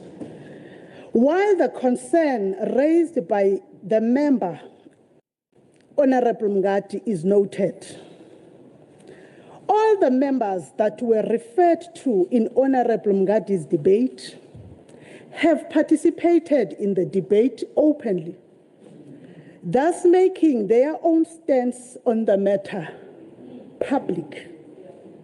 Together with this, I have also considered, among other factors, one, the importance of transparency and public accountability in the legislature's proceedings, and that proceedings are, as far as possible, not conducted under cover of secrecy. The importance of ensuring that the legislature holds the executive accountable without fear, no doubt. The need to ensure that members can honor their constitutional obligations, their oath of office, and the dictates of their personal conscience without undue influence or hardship. Prevailing circumstances and whether they allow members to exercise the vote in a manner that does not expose them to illegitimate hardships. In this regard, honorable members, I am unaware of anything that suggests that violence or any other threat prevails at this time in respect of any of these circumstances beyond what normal tensions in a democracy, which may prevent members from exercising their vote on this motion in accordance with their conscience in an open procedure. The protections that have been afforded to members by the legislature today in the exercise of their functions, the established practice of the House in conducting its business through open votes, and the constitutional foundation principles of openness and transparency. And the fact that, honorable members, no other circumstances have been presented that would have justified deviation from these procedures. Having regard to all of the above and acting in terms of the authority vested in the presiding officer by the standing rules read with Section 116 of the Constitution, I am not satisfied that the threshold has been met for a departure from the established and ordinary procedure of open voting. While, honorable members, I do not disregard the concern raised, the information before me does not necessarily provide a rational basis upon which I can conclude that a secret ballot is necessary or justified. I therefore rule that the vote on the motion of no confidence will be conducted by way of an open vote in accordance with the procedure set out in Rules 85 to 101 of the rules of this House. The House will therefore proceed with an open and recorded vote consistent with the standard procedures of this House once the debate has been concluded. I have tabled that, honorable members. But also, I want to draw your attention that besides Honorable Mngadi's move on the point, I have also noted other members that were moving during their debate. I have also received an email that was received by the manager in the office of the Speaker from the Honorable SPG Mbata. Although the attachment was something else, but the email was also relating to threats, and Honorable SP Jimbata, together with the rest of the whips that were raised by Honorable Mngadi, were all openly participating in the support of the motion of no confidence. Furthermore, I have received some correspondence from the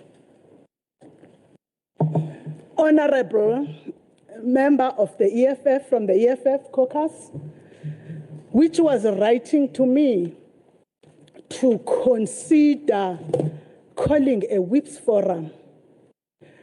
Whilst I am the chairperson of the program committee, but for any departure, we also get that through any departure to calling a special meeting of the whips.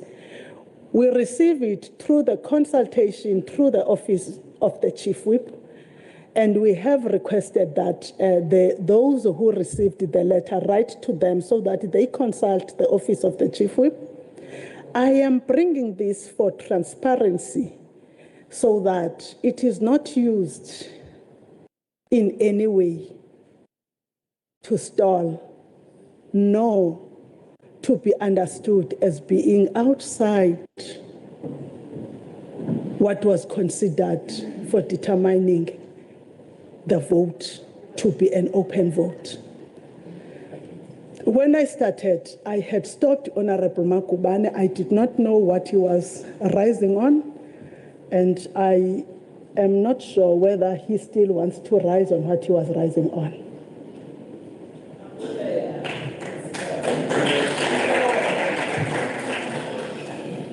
Thank you, Honorable Speaker. I was rising on Rule 87. As we have concluded the debate on the motion tabled by our Chief Whip, Honorable Mngadi, that I request that the Speaker adjourn the House for a few minutes so that we can have the meeting with other whips, with other parties, to also deliberate on this matter. As I'm speaking to you, I've sent an email to you requesting for your protection under the threats that we have received. And that did not come only in writing. Surely it's that person who wrote to Honorable Mkhize who had balls to write to Honorable Mkhize, but we did have other threats that were verbally not written. That was aligning to other members as well, not us only alone. We were able to refer to this one because this one was written direct to Honorable Mkhize. And I said, Honorable Mkhize, the other ones we couldn't have evidence on them. But this one came in the morning, around about 10 to 6 in the morning to Honorable Mkhize, and he had to call us on, all of us, including our leadership in the province and in national, to alarm us about this message. And when we checked, as we do have intelligence on our side, we checked that this number is a normal number. It's not something that is screened or something that is being a AI sort of photo op. So we decided that we need now to write to the Speaker formally, informing the Speaker, because we do have something that is evident. But the issue of threats, it's only this one who had balls, I'm still saying that, to write. The other ones, the other threats that were coming in, Speaker, were verbal, because we've been getting threats that were verbal, talking about this issue of today. So we need a protection of every member here. It's not about the importance of the members of MK only. It's the importance about the members of the House as a whole, all of them. We need protection for all members, because we may not lie about this one. Here is the MEC of NFP at this moment, Speaker. The party line is something else. The MEC of NFP talks something else. I'm talking about that. Okay, Honorable Makubane. Honorable Makubane. I'll finish now. No. It's to protect her. That will apply to other members as well. Honorable Let's Makubane. protect every member here. Honorable Makubane, I want to protect you.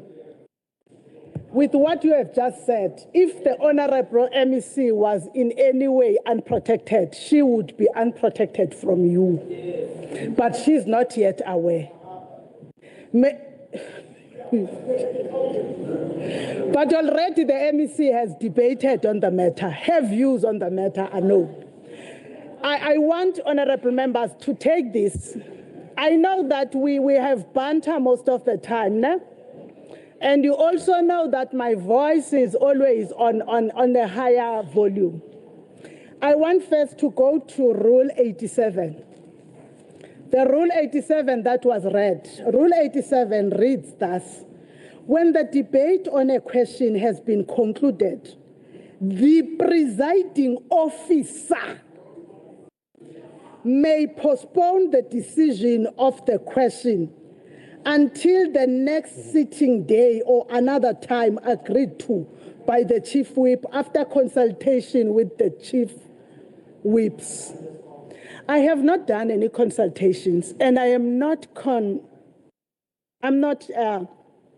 postponing the discussion.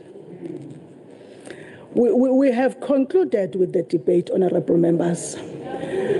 I don't want us, honorable members, to stall that which we have started, that which is very progressive. No one in this House, including your Speaker, must escape a motion of no confidence at any given time. Because a constitution should not live only here. It must live here, so that the people of KwaZulu-Natal feel that they are protected. It only lives here when you adhere to its provisions from the beginning to the end, without exception. Now, honorable members, we are there. Let's make the Constitution live. We are now... Mhlonishwa Mkhize, SMM, Gobo Mkhize baningi, abathathu bathula bafowethu. Now, honorable members, there is no one whose view is not unknown, who is said to be scared. And I am not watering down, honorable members. To show that I'm not watering down, I have even added on the rules. There is a term BALLS, which is unparliamentary. I allowed Honorable Makubane and Honorable Mgati to make use of those. And because I wanted them to say that which they wanted to say, unperturbed. I allowed it because I know that they know it's unparliamentary and they will not use it again. Mhlawumbe abanye nje babekuthiwa yini namamkhize noma wena maseme bengazuvuma ngoba benolisebenzisa njalo. But I know that the two know that the word is unparliamentary. But to drive a point home, we must not put many stalls before people being heard. I have completed the task. I see that Honorable Mbata is about to rise on the Constitution. Can you also rise with the specific rule that you are going to say we've transgressed as you refer us to the Constitution?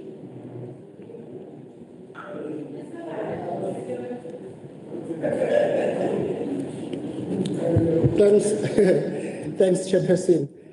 I want to rise on Rule 57, 1A. Ngubani lo out of order before uyongena kuye? Honourable Speaker, I think on your side, the Speaker, what you've just said. Okay, the point of order is going straight to the Speaker. Oh, Let me okay. start there. Okay. I understand, Speaker, that according to the Constitution of the country, and as in particular 57,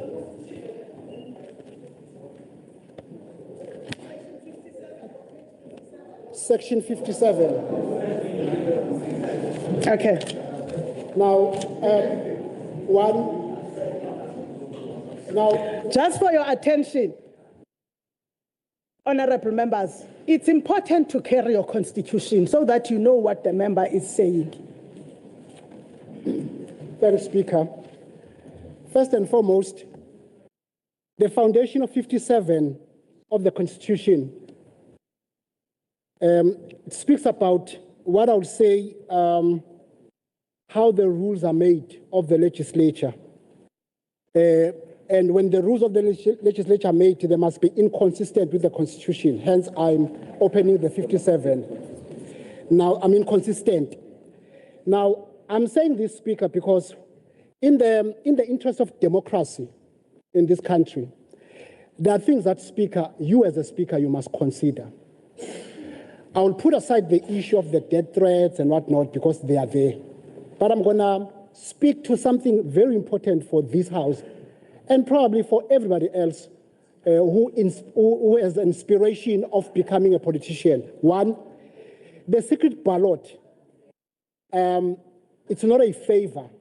It should flow from, one, the freedom of conscience, two, the freedom of coercion, and then three, the right of representatives to act without fear. I'm bringing these things to your attention, Speaker, so that you can revisit your decision whereby you allow the House, because the motion, Section 141, it's not just a normal motion. It's a motion that deals with the integrity of the government of KwaZulu-Natal. Now, if there are issues that we feel are a problem, we must then test them. Because, Speaker, there are threats, most of them you might not know about, but there will be threats to members.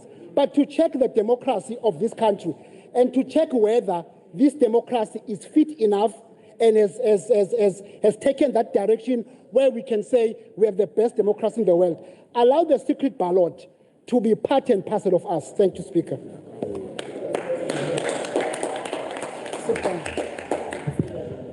Thank you, Honorable Mbata. I just want for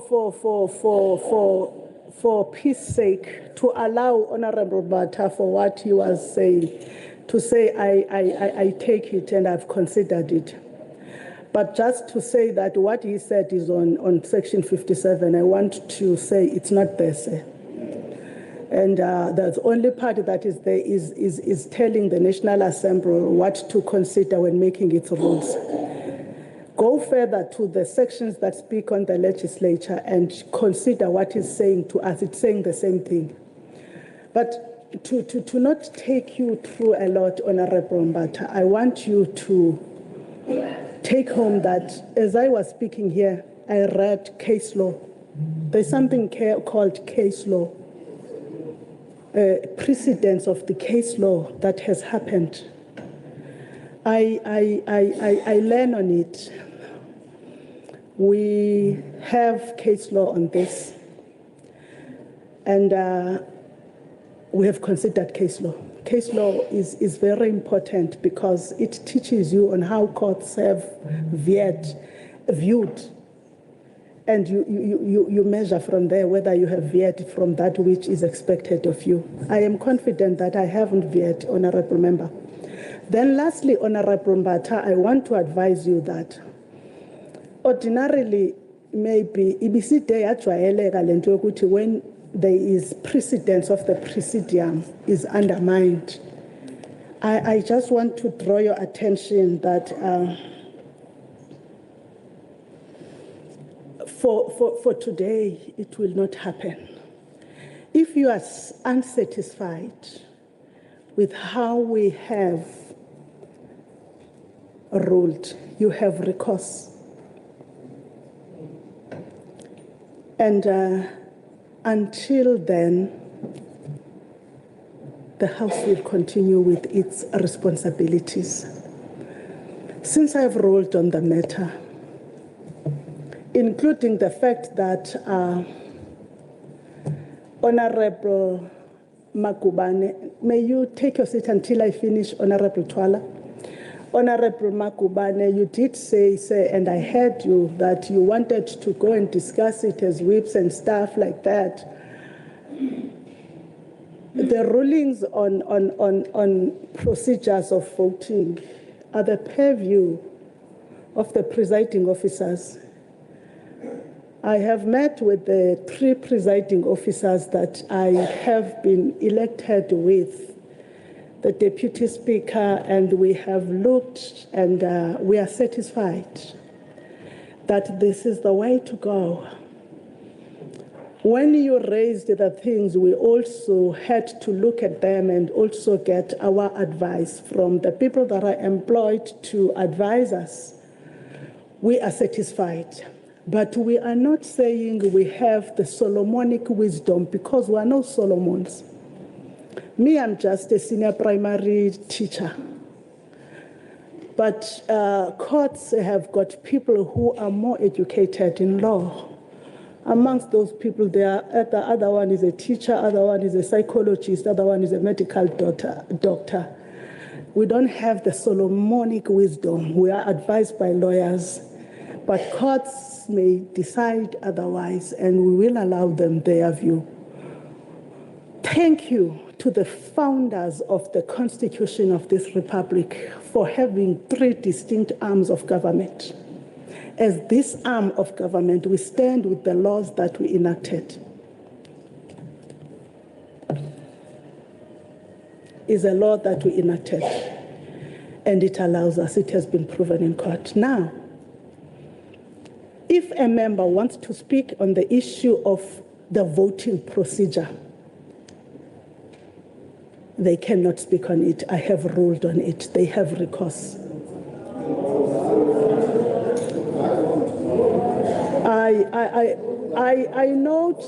I note the threat to me when I say that which is in the rules.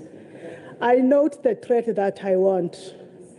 And I note it, honorable members.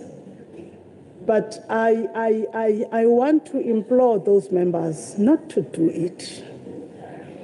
Don't want democracy on your terms. Want democracy on the constitutional terms. Honorable Twala, what rule are you standing on, sir?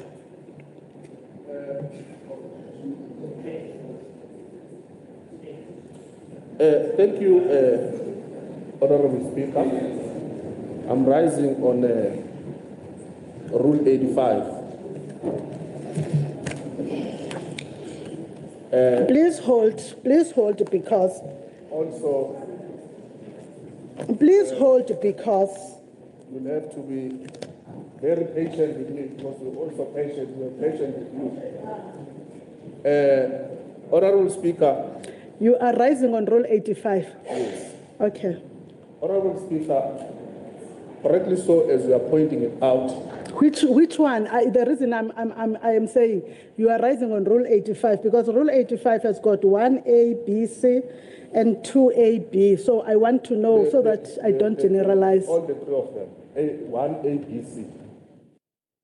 Rule 85, 1A, B, C. Okay. Honorable Speaker, correctly so as you are pointing it out, that you applied your mind using the Constitution of this country, which is the supreme document of the land. I also want to draw your attention to Section 128 of the very Constitution, which goes further. Don't be fast, Mhlonishwa. When you spoke very well of the precedents. Now, a precedent has been set here.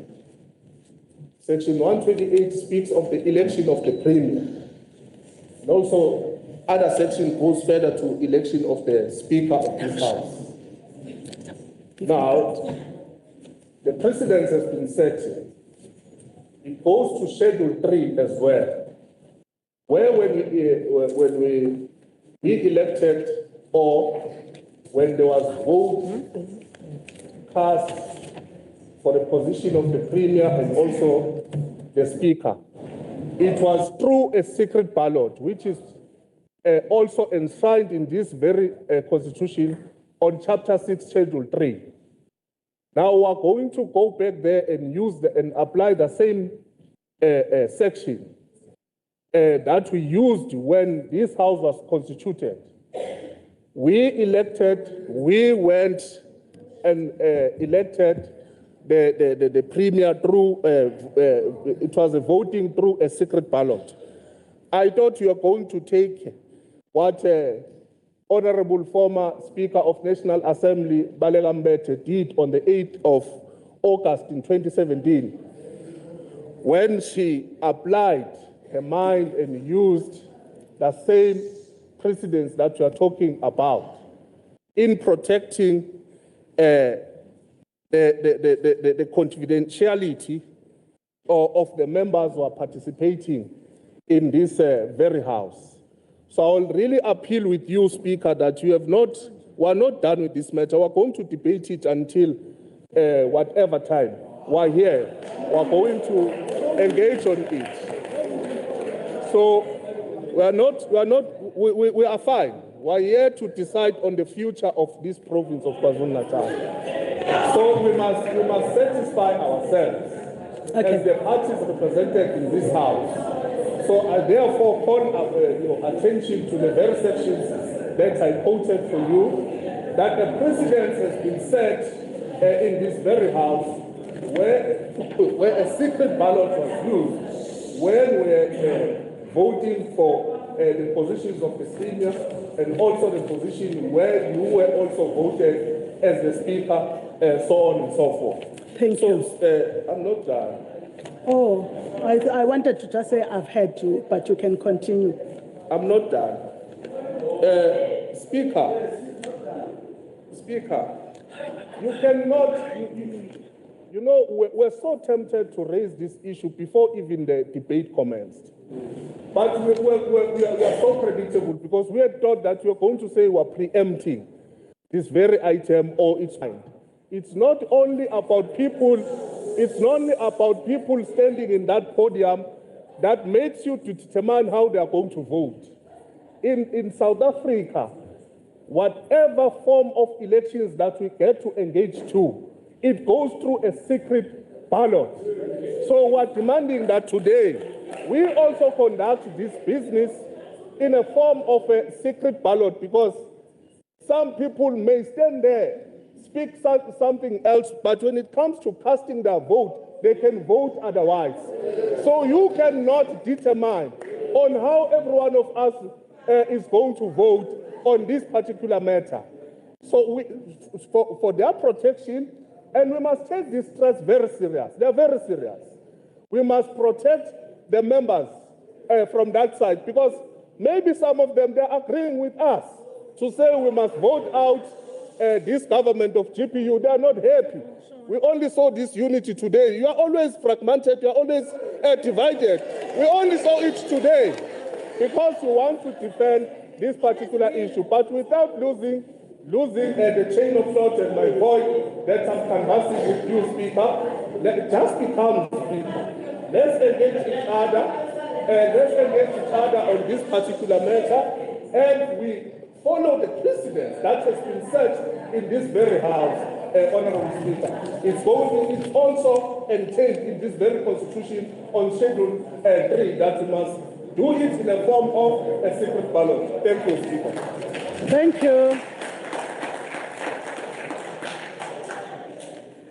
I want to address the 3 points that you have referred to. I will start with the last one, the one of the members that you are protecting. I want to say to you,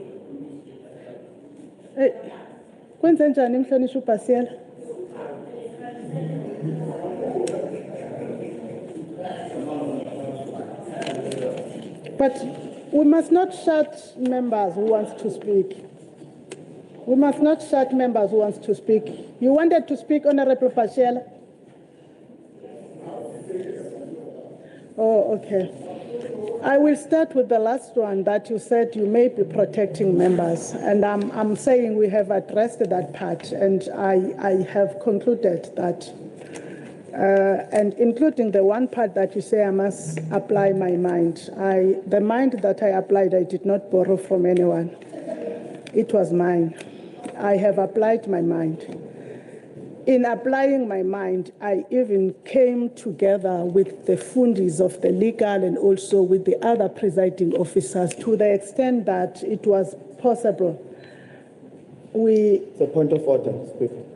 Once again. It's a point of order to you, Speaker. Okay. Give it to me.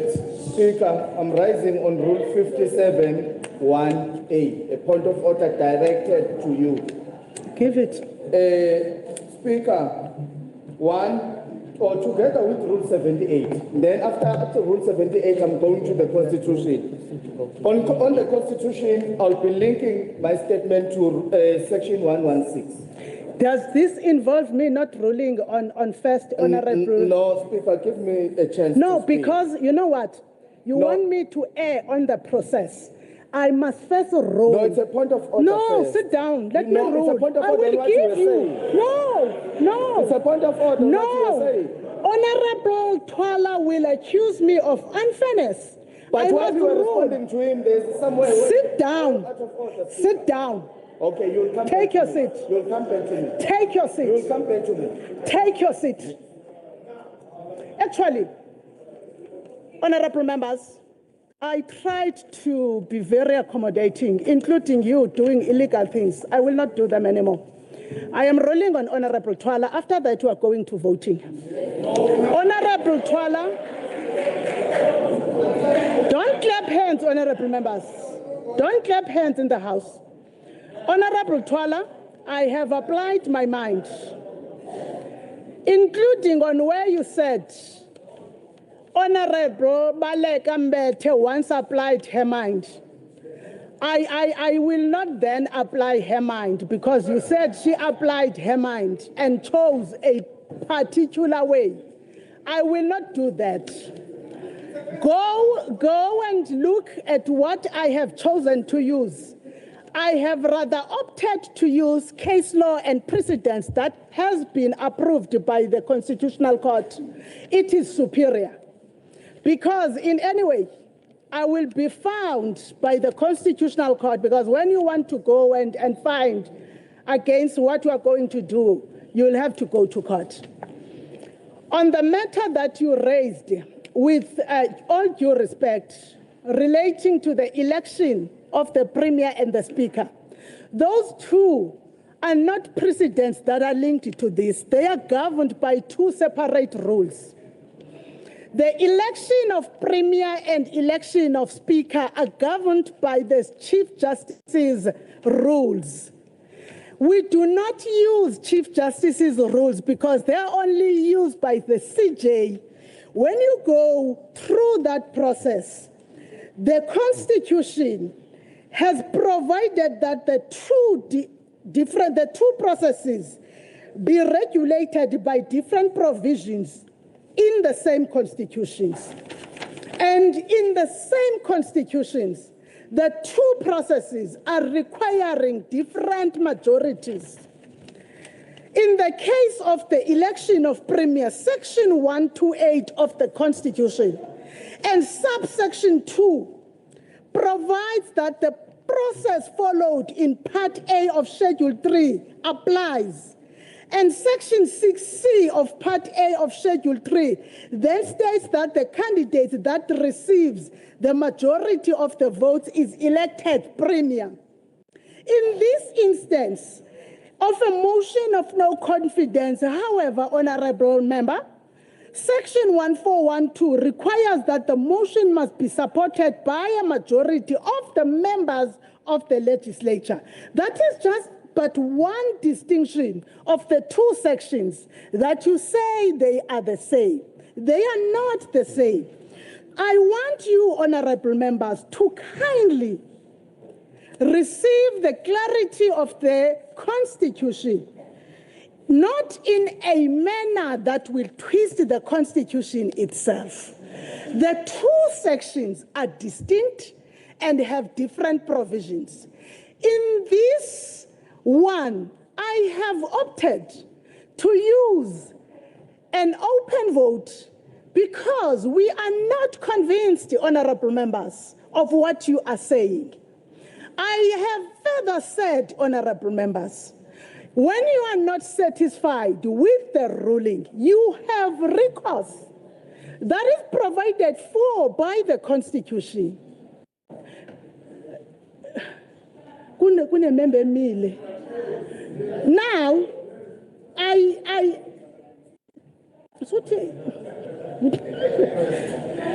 no, ngididwa ukuthi imile wena Honorable Makubane. Now, I want the matter to be put to a close. There is no. There is no. Honorable members, I have ruled. And the ruling is that now the bells will be rung for 3 minutes. I was on podium. And we are going to vote. No, before you there was Honorable Bashiela. No, it was and me I'm first. not. And then you were saying, it was me first. No, it was me, Speaker. I even told them that no, it's still going to be me first and then her after me. It was like that. It was like that. I was standing on a point of order. You said I must sit down. You are still attending to Honorable Twala. Now you're saying you're going to a conclusion because you have ruled. Honorable Basela stood when Honorable Twala was speaking. But I am not. No. After the voting, you will raise what you want to raise. No.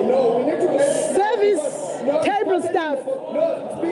Table staff, ring the bells for 3 minutes. You're not going to put bulldozers on this matter. You're not going to put bulldozers on this matter. We need to discuss and debate this matter. We can't put bulldozers here. We are not your children. We can't put bulldozers here. We need to debate on this matter. Is it 5 minutes or 3 minutes? We are living in a democratic country. We are living in a democratic country. We are living in a democratic country. We can't put bulldozers here. That's not going to happen. Honorable members. That's not going to happen. We are living in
Service officers, go and tell the members to sit down.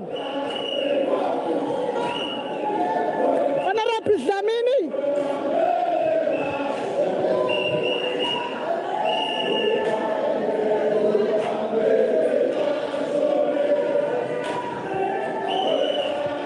Members at the public gallery. Guests.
Must take their seats and stand at their seats.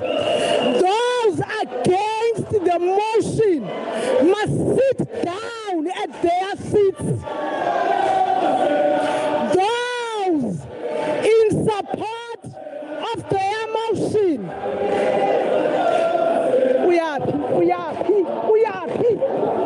We are happy.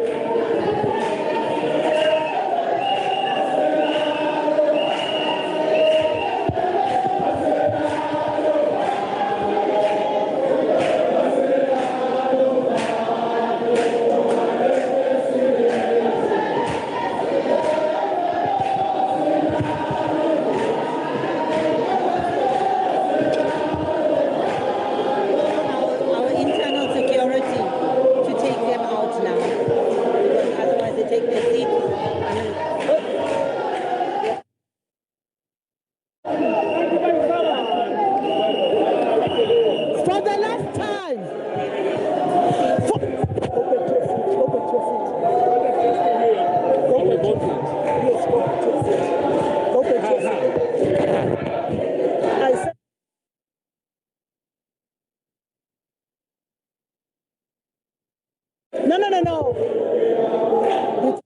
To sit in your seat.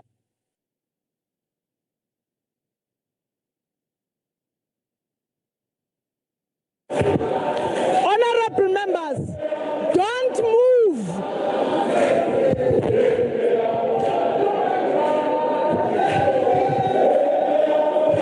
Honorable members, go to your seats.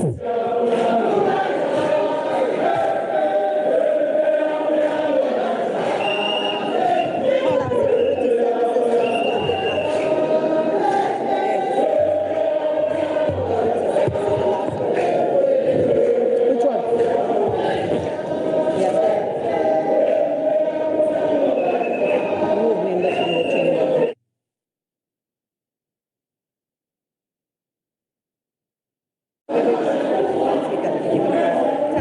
Honorable members, those in support of the motion, go to your seats and stand.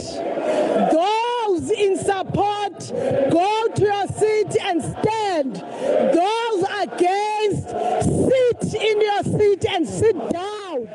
Those who abstain, be in your seat and raise your hand. Be in your seat and raise your hand.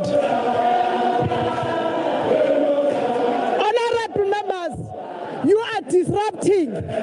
Sergeant in arms, tell the members to move to their seats.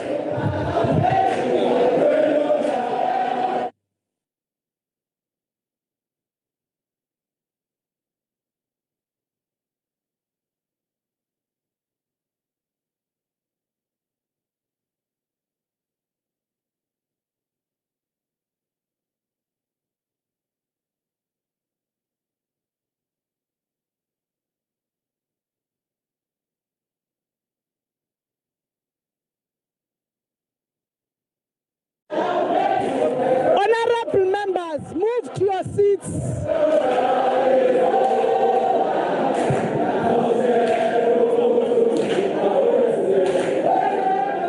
Honorable members.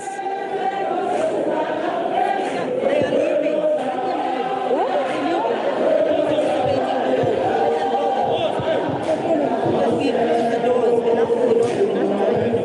What? They can't. They can't. Ngitshela ukuthi makakhulume nami.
In accordance with Rule 65(2), I ask the members of the Legislature Security Services to escort the members out of the chamber.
will be removed now. Tell them.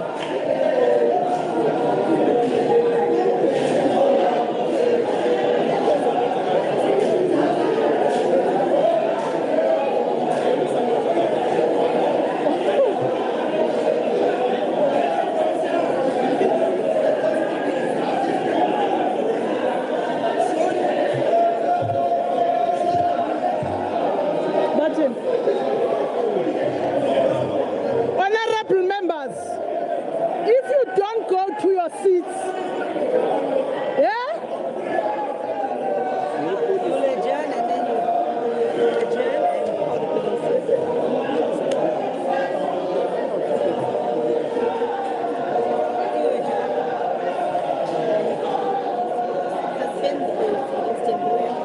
In terms of what room?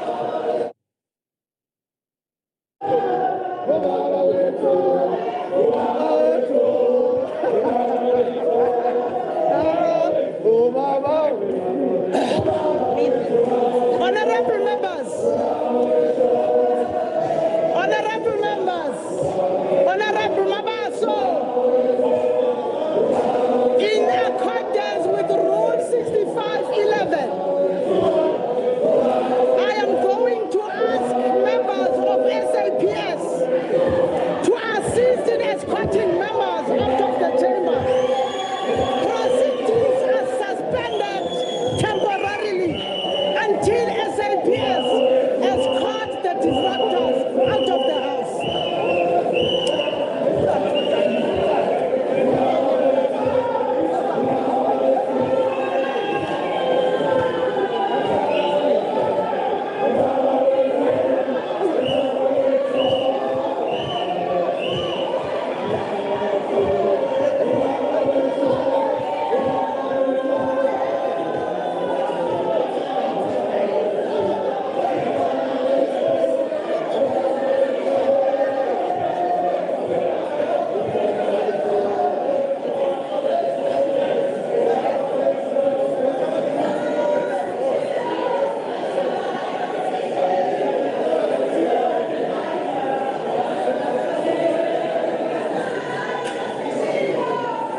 Secret ballot, secret.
Stay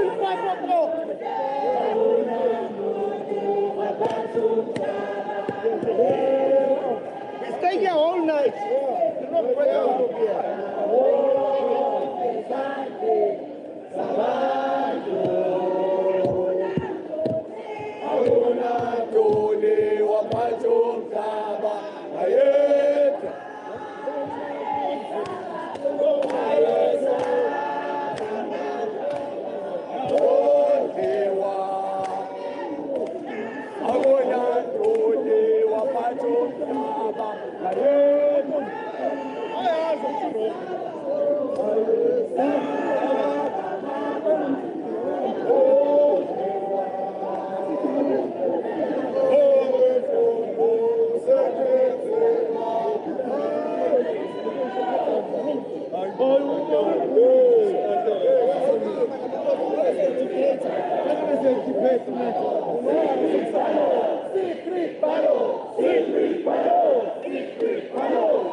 Senhor,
Sikhuza uDA noSpeaker bangalolothi bazama ukubiza amaphoyisa. Ngiyakhuza amaphoyisa avumelekile nayithemba la. Ikhampani yavula ukuthi amaphoyisa ethemba wangena. Mathuni icabane ukuthi bangaphandle abantu bangakhona.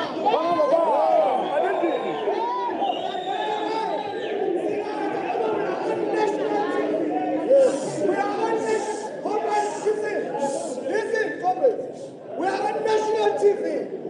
And siyakuza nohulumeni walawo ophethe uthi try that luck nifaka amaphoyisa la.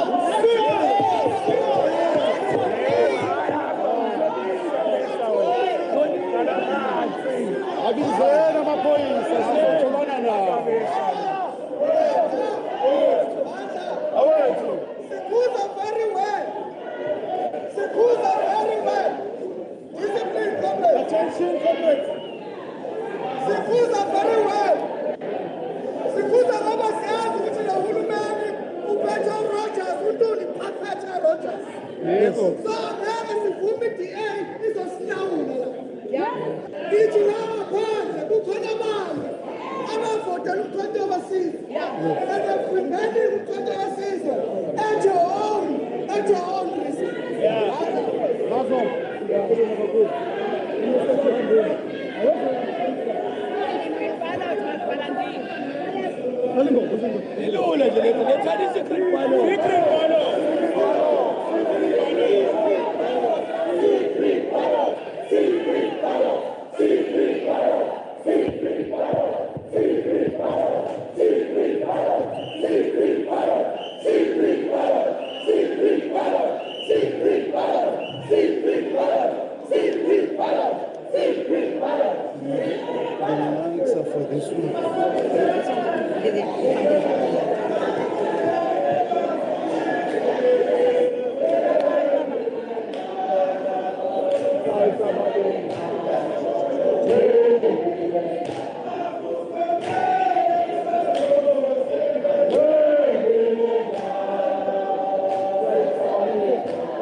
Order, honorable members.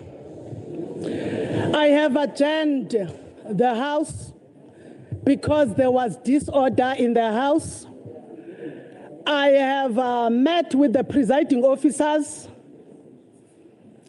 when I met with the presiding officers, I have decided that the four of us has the ultimate responsibility not only to have the House continuing, but also to ensure that the people of this province, whoever they are protected. We noted the violence that was meted on others already. We then, honorable members, decided that regardless of that, we will continue with the voting. Open voting. I am now calling upon those in support to stand in their seats, those against to remain seated,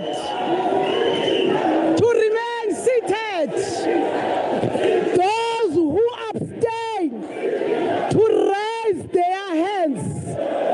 Honorable members, you are reminded. Hoibo.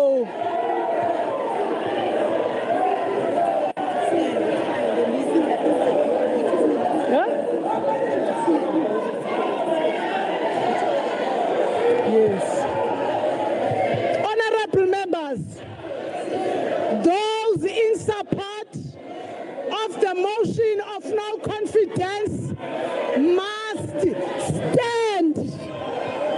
Those against the motion must remain seated. Those who abstain must raise their hands.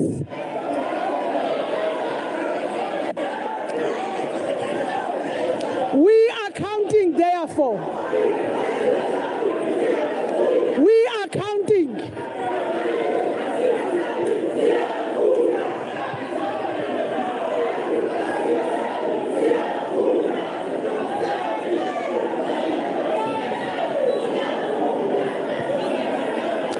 Honorable members, you are reminded that you will be counted if you are in your seat.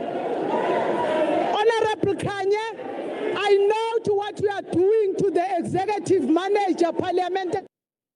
Honorable Kanye, I know to what you are doing to executive manager parliamentary services. And I will read my ruling in that regard. Look this side, there are members who are sitting.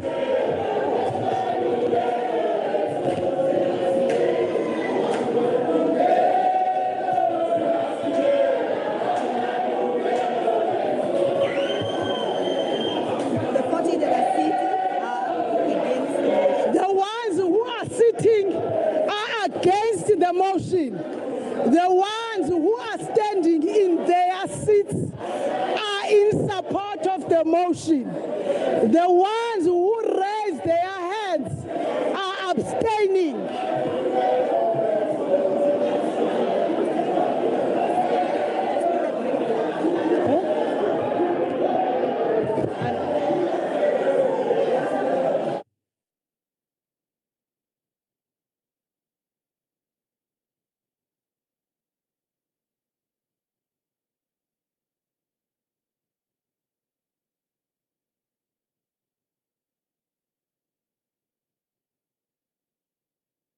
Against, 40 against. So they don't have the 41.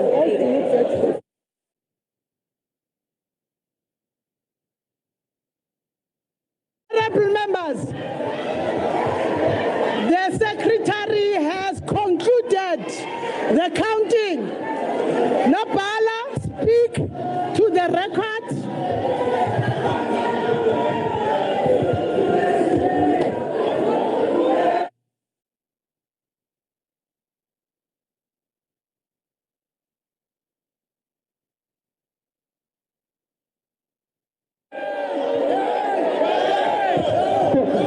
Madam Speaker, the voting results are as follows: 40 members against the motion. No other votes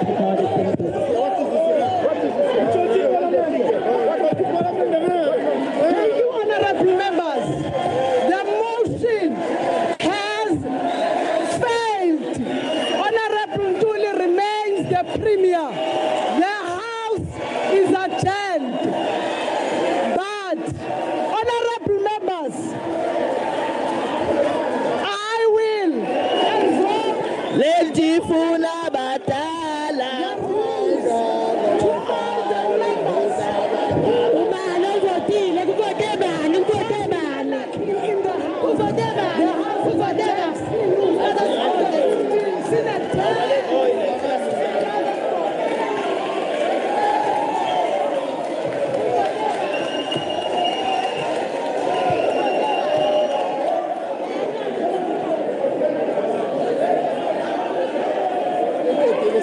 Yeah, you got your silicon.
Give a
I wouldn't lie, my brother. I wouldn't mislead you.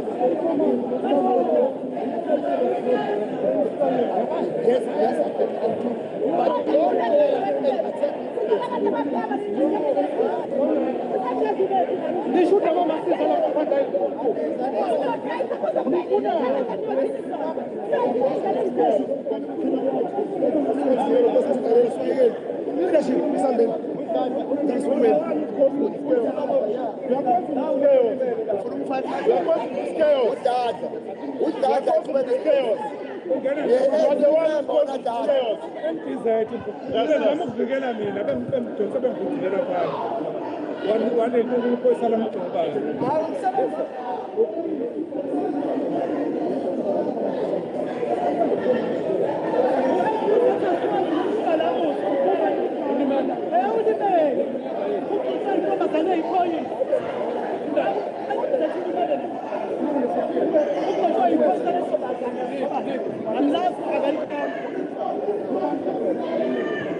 they should have business as usual.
Ngoba sasone